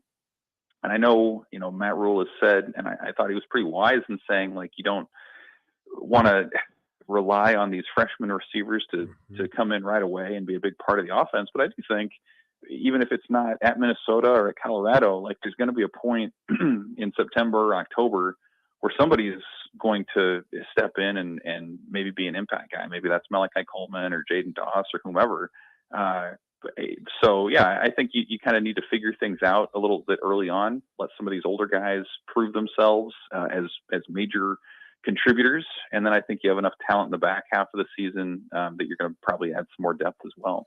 I think your comment there about Billy Kemp maybe leading Nebraska in catches by a wide margin is informed by recent history, right? Last year's Trey Palmer far and away the number one option. Before that, Samori Toure. I think you have to go back to really Stanley Morgan and J.D. Spielman to where you can say Nebraska had two consistently dependable receivers on the field at all times. I mean, I know Wandale played with J.D. Spielman as well, but not as much split out wide with two of the guys out there. How important is it for Jeff Sims's progression and development to find that second guy? Yeah, I mean, obviously you want as many weapons as you can have. And maybe that second option comes from the tight end group. Maybe that's Nate Borkature or Thomas Fedoni or even Janarin Bonner. Who knows? It's possible that it comes from there. And maybe that's a situation where, we talk about all off season about Marcus Satterfield's offense being positionless and guys can move around. This to me seems like a situation where that is pretty beneficial, where, okay, you're a little light on your receiver numbers, but hey, you can move guys over from running back or fullback or tight end and use your personnel and the depth that you have at other positions to your strength and to your advantage. And so it'll be interesting to see how that shows up in Minneapolis on Thursday night. Do they continue, with sort of traditional three receiver sets, or do they get a little bit more creative and put, say, Fedoni and Borkature out there at the same time, or maybe a couple running backs out there at once? It's hard to say how that's going to go, but it does seem like they have the flexibility to utilize some of those other pieces if they don't feel like the receivers can provide the depth that they're looking for. Okay, you mentioned the running back position there. Emmett Johnson listed as RB4, but as the number one kick returner on the depth chart as well. Is Emmett Johnson a guy the staff wants to get eyes on as a running back in game action? Do they like getting him snaps in the kick return game on special teams? What do you think their read is on him and their expectations for him this year? Well, my thoughts on that are that he probably would get more carries or would be projected to get more carries if the running back room wasn't so deep. I keep thinking back to the offseason and all the additions they made through the portal at different spots, and they were pretty upfront about saying they didn't need to go to the portal for running back. They were good. They like the depth that they have there. And so I don't think it's a knock on Emmett Johnson if you say that he's going to get, fewer than, 30 carries, because you've got Gabe Ervin and Anthony Grant and Ramir Johnson as veterans who've been around, who can make plays. And so, I think it makes sense that if you have a guy that dynamic in Emmett Johnson, that you utilize him in some capacity. And if that's a kick return, hey, great. I mean, it's been, 3 or 4 years since it feels like Nebraska's had somebody, probably since J.D. Spielman, since you really felt like that there was a chance they were going to take a kickoff to the house or use that to their advantage, even just getting, 30, 35 yards, whatever it might be. So I think it's another example of a young guy who's talented, who they want to get out there on the field. And the fact that it won't be at running back, at least it doesn't look that way, is probably more a testament to the depth of that position rather than anything he's doing wrong. We're speaking to Evan Blaine of the Omaha World Herald here on the Allo VIP line, brought to you by Allo Fiber, where we understand the importance of exceptional service with local heart. And Evan, switching over to the defensive side of the ball now, you look at that front, I guess 3 in this case, in the 3-3-5 defense, and you look at some of the big bodies up front. One of the surprises to me this morning when we got handed the depth chart or sent the depth chart, no Elijah Judy on this list. I guess, do you have any thoughts on just no appearance of the Texas A&M transfer on the 2 deep so far? Well, I mean, he was not a name that we heard much of at all in camp. So I think from that perspective, it wasn't shocking that he wasn't on there. I mean, you look at some of the body composition changes that occurred from spring to fall. He was a guy who lost, I believe, like 20 pounds. You know, most everybody at that position was gaining some weight and some muscle, and he went the other way, which was, I thought, kind of interesting. But you know, it's a fascinating situation because you look at his pedigree as a former 4-star recruit. Like you mentioned, went to Texas A&M, didn't play a ton there. I think just a handful of snaps in the SEC, and so he comes to Nebraska, and it kind of feels like he has some upside. And you know, part of the reason he ended up in Lincoln was connections with the coaching staff at his previous stop and where he is now at Nebraska. So, you know, not to say that you can't work into that spot. You know, I thought what Matt Rule said today about the depth chart's like an organism. It's ever changing and evolving, and you have the chance to sort of change your standing every week. And so maybe that's something that lights a fire under him a little bit, because, you know, typically guys are not transferring to not show up on the 2 deep at their new school. So maybe that's something that can get him going a little bit. I know the staff has said they want to be able to rotate a number of defensive linemen. They've got 5 listed on their depth chart. I think they'd like to get to 6, 7, or 8 if they can. And I think Judy certainly is somebody that they'd like to get involved if he's able to earn it behind the scenes. Sticking up front on that defensive line, one of the 2 places on the defensive depth chart that has an or listed on the 2 deep is one of the defensive end spots. You have Blaise Gunnerson or Cam Lenhart listed there. Do you think that's a competition that's ongoing? Do you think that's a starting position that'll be matchup based? What do you think happens against Minnesota with those 2? Honestly, I don't know that it matters. I mean, we heard Matt Rule say last week, like, if he was asked if it was Blaise Gunnerson or Cam Lenhart was the starter, and his answer was yes. Like, I think that's the case. And, you know, in some ways, like some of the depth chart stuff like that, I think can be semantics a little bit. It's an or. You know, the fact that Gunnerson's listed first is because his last name comes first alphabetically. Mm-hmm. Like, that's how they see that. So, you know, somebody's going to take that first snap or be back there, you know, for the first play in Minneapolis. And I don't know who it'll be. You know, obviously it'll be one of those guys. I think the bottom line is they like the depth. You know, and it's an interesting spot because Gunnerson was somebody who pretty much has been a lifelong outside linebacker who's now added the weight and expected to contribute in the trenches, whereas Lenhart, you know, honed his craft at IMG Academy in Florida, and by all accounts has come in. I thought one of the lines of the press conference was Luke Reimer today calling Lenhart a fake freshman, mm-hmm. because he's technically a freshman, but he acts and performs like he's a much older player. So I think the bottom line is you're going to see both of those guys a ton. You know, I still think the question long term is how much can you rely on a freshman physically over the course of 3 months in the Big Ten, just the grind of that and going up against 21 and 22-year-olds. I think that remains to be seen, but it's pretty clear he's got the work ethic and the physical ability to go out there and be a difference maker right away. The other or on the defensive side of things was at the jack position. We've heard a lot about MJ Sherman coming from Georgia. The coaches seem to love him, his leadership qualities and capabilities. But again, listed with Chief Borders, a transfer from Florida, who really, for I think most people, Evan, has been known more for what he's done on social media than he has on the field. Have we been not talking about Chief Borders enough? Has he made a late charge to make that a competition with MJ Sherman? What's your read on that jack position? Yeah, that's interesting too, because Matt Rule was asked directly about what Chief Borders does well on the field today, and the whole answer was about what he did well off the field, about his personality and how he helps everybody. I thought that was kind of interesting. But, you know, I did a fairly in-depth story on Chief Borders in the offseason, and he comes from a background. His dad essentially is a talent promoter He's got NFL stars on speed dial. I mean, that's a guy who grew up like in the grind, like the professional grind, knowing what it takes. So, I would be surprised if what Nebraska just put him through was any harder than what he did growing up and what he does on his own in the off season. So it's interesting because, like you said, so much of the attention is on how he lifts up others and interacts with the fans, and all that's important and tangible stuff.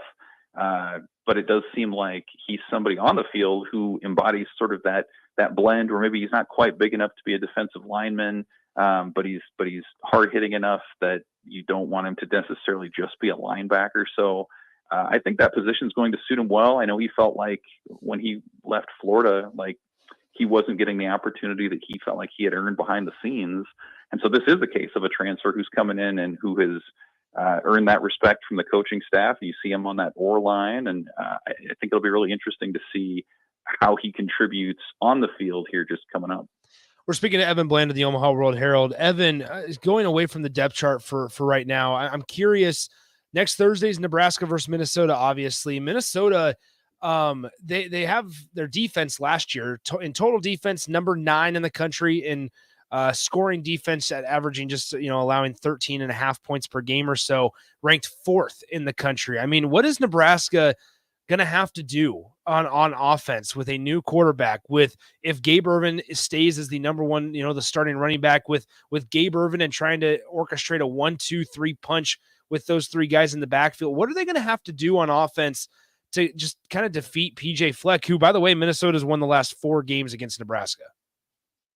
Yeah, I think in some ways they might have to out Minnesota. I mean, because we've seen it go the other way, where they've tried to up-tempo them, and you look at the time of possession at the end of the game, and it's heavily in favor of the Gophers and what they're doing. So to me, it's about how do you balance that out a little bit. And so, yeah, I mean, that's being able to run the ball, that's being able to convert on third down, that's not giving it away. That's something I think, for all the upside that Jeff Sims shows, it's also true that he's given the ball away a whole bunch in his career. So is he able to tamp that down and play more of a field position game with Minnesota as you need to? I think that's kind of where you start, because Minnesota, the last 3 full seasons, you throw out the COVID year, I mean, they've been dominant in time of possession. They have an identity. You know what you're looking for with them. They've won at least 9 games in every single one of those last 3 full seasons. So this is a team that has figured out how to win, that's embraced the elements, kind of the Big Ten way, the black and blue, winning ugly sort of philosophy that just hasn't been Nebraska's MO. And now here you've got these Huskers coming out of fall camp saying this is the most physical and the most hitting sort of fall camp that they've ever gone through.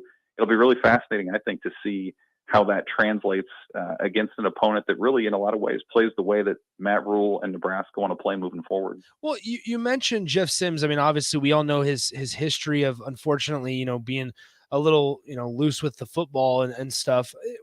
Is there a benchmark or a goal that I think maybe you've thought about it? I don't know if it's, do you put a number on like completion percentage that you hope that he gets, and turnover, touchdown to turnover ratio, if you will?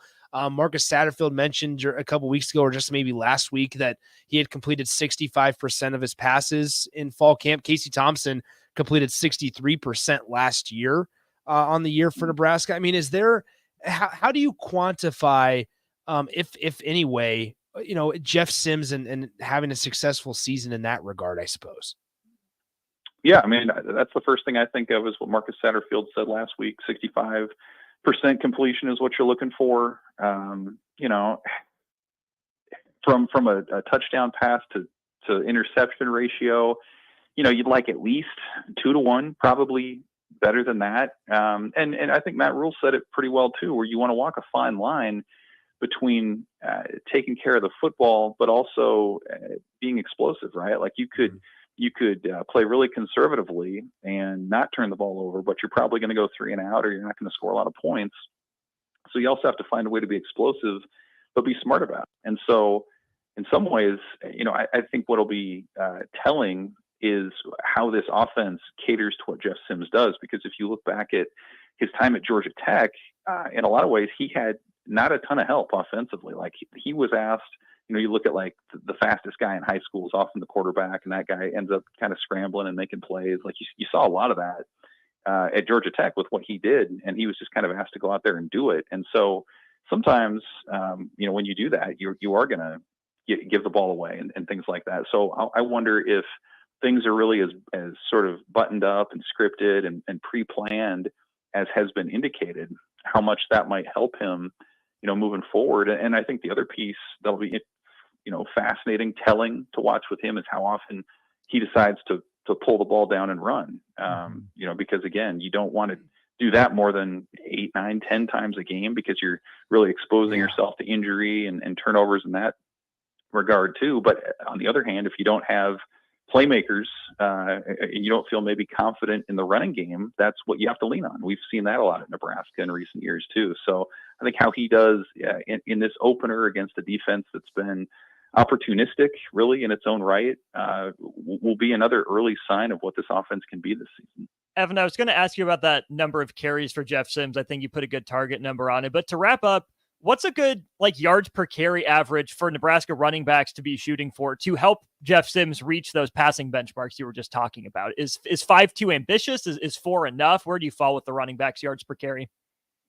Yeah, I think somewhere in there, 4.5. I mean, 5 would be really good. In some of the years that they've struggled, it's been in the low to mid 3s, I think. So, and it's not just necessarily the yards per carry, but it's like when it happens. Like the reason that Iowa and Wisconsin have had a stranglehold on the West for so many years is because it'll be 3rd and 4 in a key spot, and they're probably going to run, and they do, and they get the first down anyway. So like, to me, it's more about those sort of situations than, breaking a 60-yarder on 1st and 10 from the 40, or Jeff Sims pulling it down and running. Like, I thought that was something Matt Rule said at Big Ten Media Days, was he sort of eliminates or doesn't count quarterback rushing yards, because you usually want to save that for maybe in the red zone or on a key 3rd down situation. So again, to me, it's about can Nebraska, in a spot when everybody knows they're going to run, be effective in that phase of the game. And I think, if those numbers shake out consistently, that's probably somewhere in the low to mid 4 yards per carry. There you go. It's Evan Bland of the Omaha World Herald with us on a Friday, not a Wednesday like usual. Evan, if it's good with you, hopefully we'll talk to you next Wednesday for a final Nebraska-Minnesota preview. Have you Wednesday, Nebraska-Minnesota Thursday, if that works for you. Sounds great. Perfect. You're the man, Evan. Thanks again. Thanks, guys.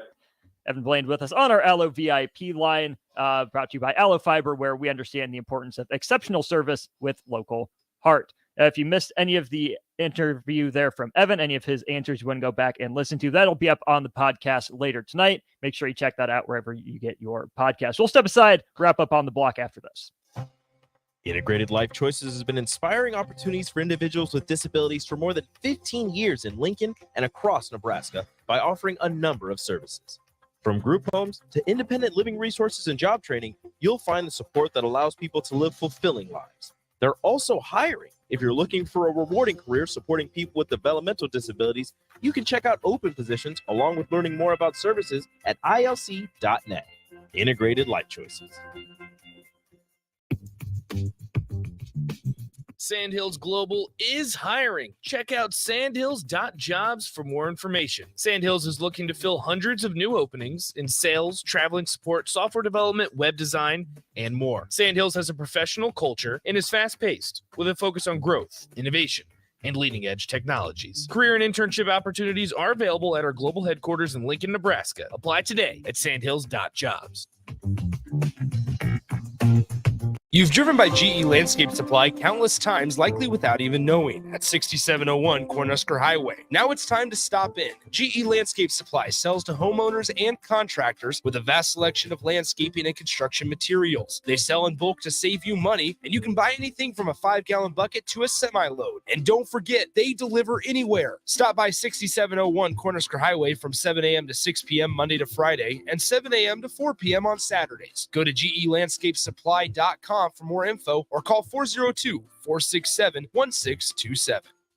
Vershawn Jackson for Brant Excavating. Brant's been in business for 29 years, and they specialize in a variety of things. If you're looking for someone to get the job done in precision demolition, excavating, trucking, mass grading, and site prep, Brant is the place to call. To set up a quote or learn more, call Brant Excavating at 402-474-4113 or go to BrantExcavating.com. They're also hiring, so join the team today. Brant Excavating, a part of the Bauer brand, who reminds you, go Big Brant! You don't think about your roof very often, but you should never take it for granted. Roofing Service Company takes every measure to provide you with the highest quality roofing solution. Whether it's a new roof installation, roof repair, or a re-roofing project, their overall goal is to provide you with a pleasant experience and a long-lasting roof. If you have a need for siding or gutters, they're your place too. Visit roofingservicecompany.com for more info today.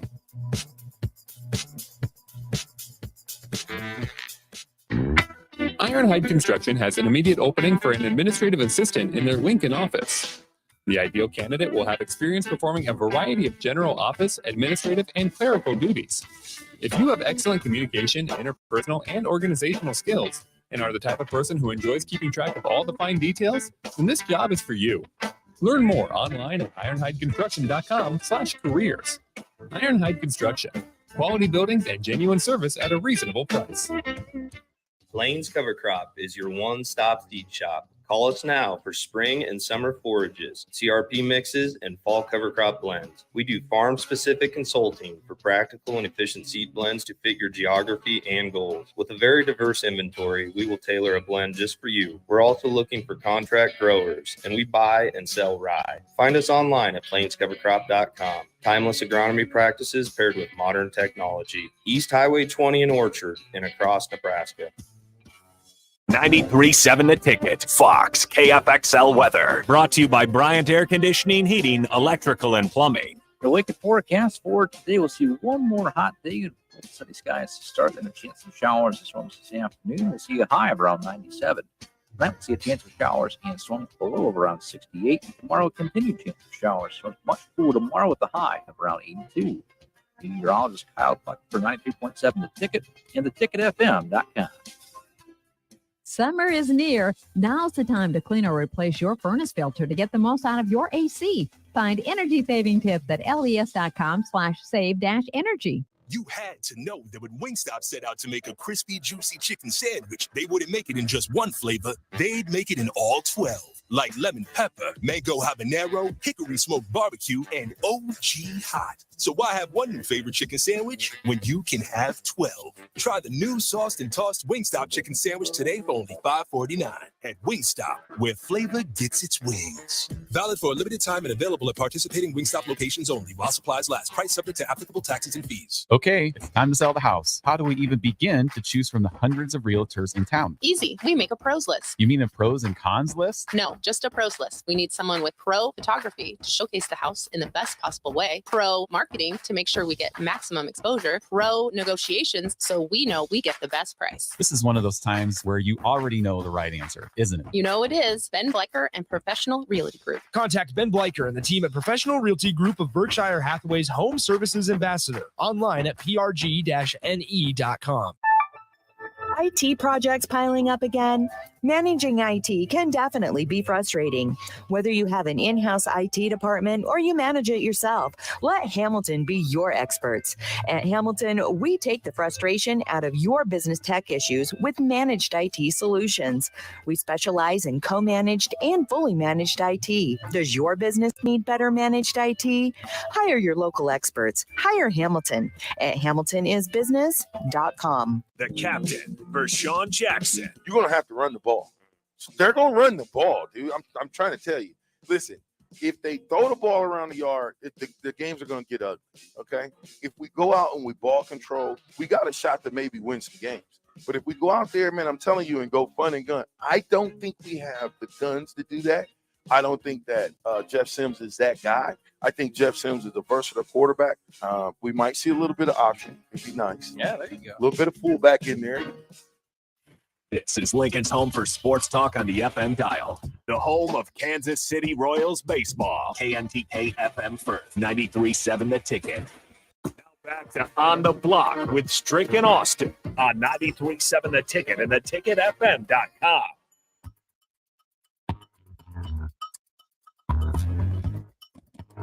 We're wrapping up on the block.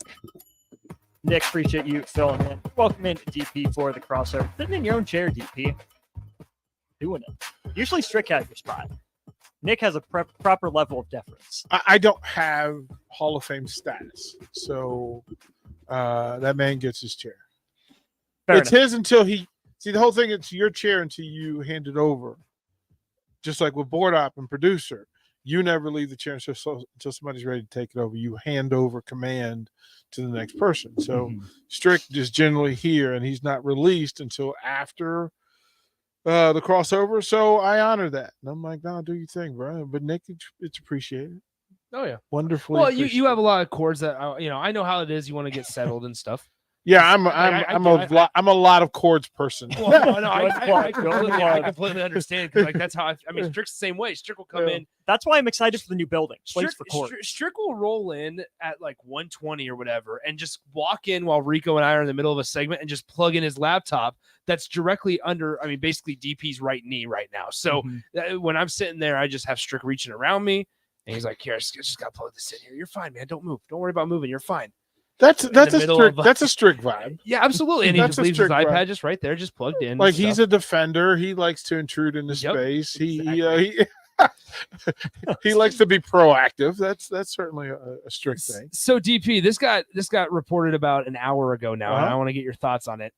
LSU, there's a little bit of stuff going on down in Baton Rouge with Boutte and Mason Smith. Yeah. As it's been discovered that they earned some money for signing autographs back in 2021 pre NIL time. That is in 2021. It just got announced that LSU, and this just comes out from about 2 weeks ago or so, LSU looked to schedule in a week 0 game so that their linebacker defensive tackle Mason Smith could avoid a suspension against top 10 Florida State.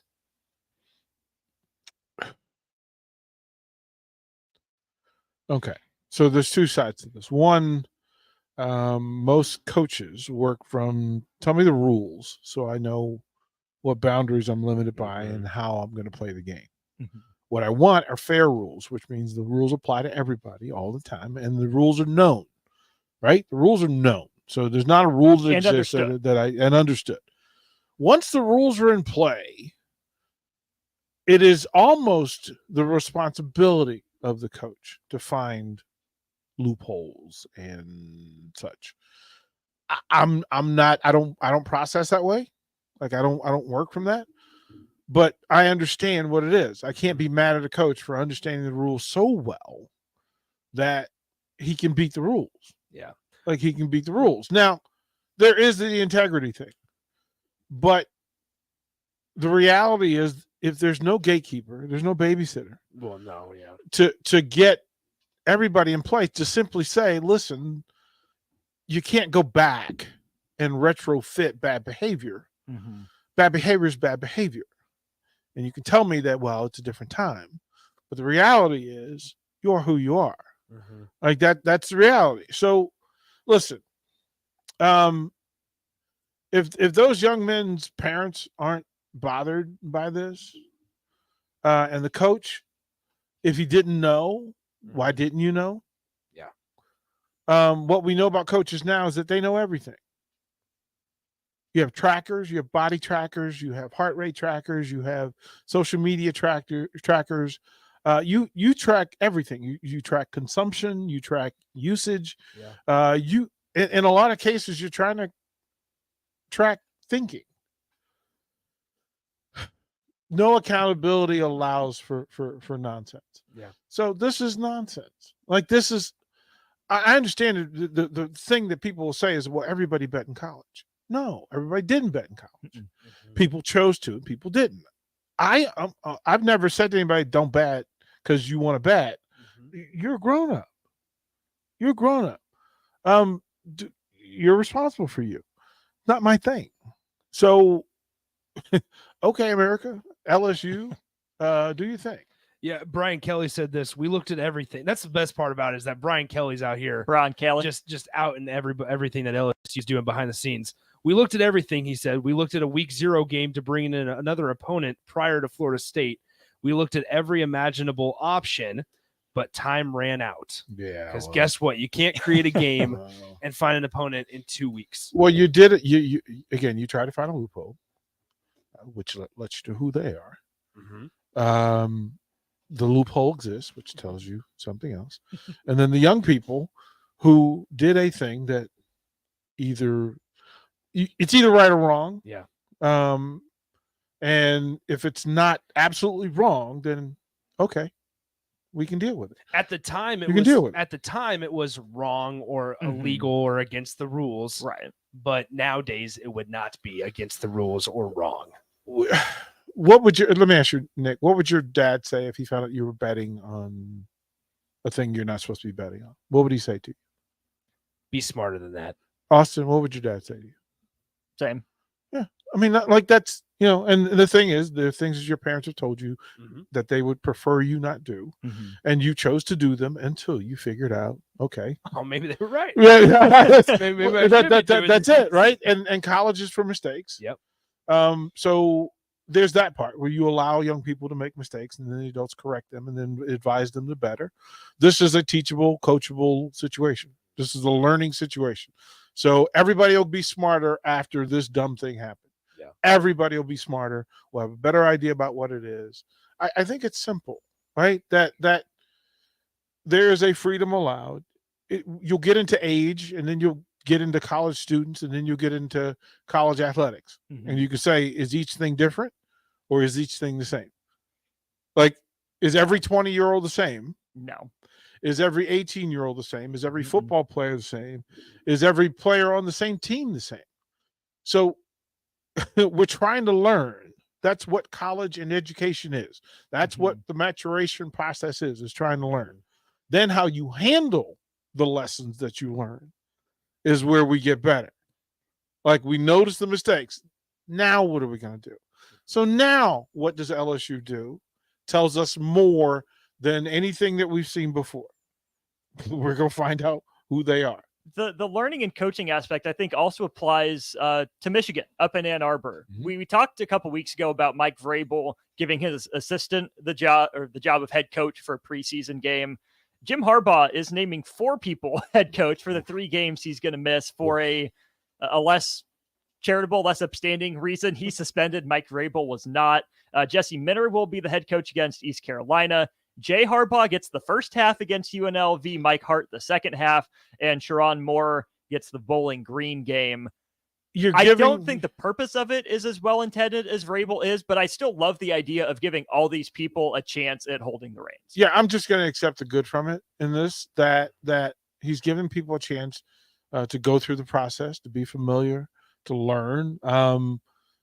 I guess he feels like he's not really at risk at losing those games, which, then maybe I'd ask, well, why schedule that game if you don't have any fear of losing it, or at least being competitive?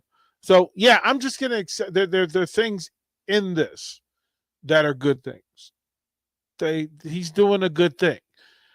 I'll leave it to the listeners to figure out whether they think he's a good guy or not. But I think that he's doing a good thing. And so I'll give him credit. The intent after he got in trouble is good. Well, it's what but you do. The road that you took to get to that intent and to that. Well, but you have to learn the lesson. Yeah, like you have to. I mean, literally, you have to. As a coach, you have to. Coaches have to scar themselves in order to get better. That's like every great coach got his head kicked in or made horribly bad decisions and then just got smarter about it and went, okay, well, that was really dumb. I can't do that anymore. I'll do better. Is it similar to a player? And you and Jay talked about this the other day at Haymarket Park. Is it similar to a player? You're going to get your head kicked in at practice, but it's how you respond. Yeah, similar to that. Well, it's learning. Jay, I remember Jay saying, like, I got whooped at practice. Like, there were days I got beat in practice. Which you, as an underclassman in any class on campus, you're supposed to be at the lowest level, learning, getting better. That's why you're doing it. Like, the whole point is for you to go. I mean, there's no value in you constantly being number one, because guess what happens? You become complacent and you stop doing the work. We celebrate those prodigies instead of celebrating the ones that are there that take the 4-year process like it's designed to be. Yeah, I'm not like, that's why we love the underdog programs. That's why we fell in love with TCU. Because they had 4-year players and who had stuck out with the program. We root for players who get to a program and stay rather than transfer out and try a new situation. It doesn't mean it's the best decision for them, but we at least applaud the idea that they were loyal to a thing, started the thing, were loyal to it, and then finished it. I'm cool with all of that but I know if I lined up all the seniors at Nebraska versus all the freshmen, and we compete in anything, most things will be won by the more experienced, more mature people. You hope. Right. I mean, but that's the reality. And it's the exclusion when it happens because it means you've got some prodigies. But the real the adage in college sports, get old and stay old. That's why you do it, because I want you to make your mistake in broad daylight so that you never, sending you out to a ball game 3 years ago and saying, hey, Nick, swim. Yeah. That's not, I have to hold your hand to it and be aware of what's going on. And then once you're free swimming, then I can just get out of the way. Yeah. You're still going to make mistakes, but that's why we're here. So that Nick gets past the point. Nick's mistakes tonight will be the mistakes he needs to make, and they're improved mistakes over 3 years ago. Yeah. You're a better prep, you're a better, you understand the storytelling, you do more work with the people around, and you're more aware of who you're talking to. So yeah, this is what all this is. Speaking of tonight, not going to be any mistakes, but we had a anonymous texter asking any info on the football game tonight being played at Seacrest. Still scheduled for 8 p.m. It got moved back an hour from 7 to 8. Initially it was at 7. Now it's at 8 p.m. So it was pregame about 7:40 p.m. or so. Shout out to the Next Ag Realty pregame show. That one started about 7:40 p.m. See, he's smarter already. Look at that. He's smarter already. We'll get rolling with that one between Lincoln Southwest. Southwest, man, they got to replace 78% of their tackles last year. There was about 709 total tackles made on their defensive side. 79% of them came from seniors on the defense side of the ball, replacing the quarterback, replacing a running back, replacing their top 3 wide receivers. A lot of question marks for the Silverhawks. Also breaking in a new coach here in his first year, Grant Tranowitz. And then obviously you have a staple in the Lincoln High School football community of Mark Mackey on the side for Lincoln High. So get old, stay old. There you go. That'll be Nick and Jay, 7:40 here on these airwaves. Jay busy doing prep. Don't know where he is. Not looking like Jay will be here for old school. DP and I will carry you through. We got you. We'll make it work. Yep. This has been On the Block. Thanks again to Nick for filling in. You'll hear him later tonight. I'm Austin Norman signing off for the week. We'll talk to you at 2 o'clock on Monday for On the Block. Strick should be back. Thanks for listening. Stay tuned. Old School next.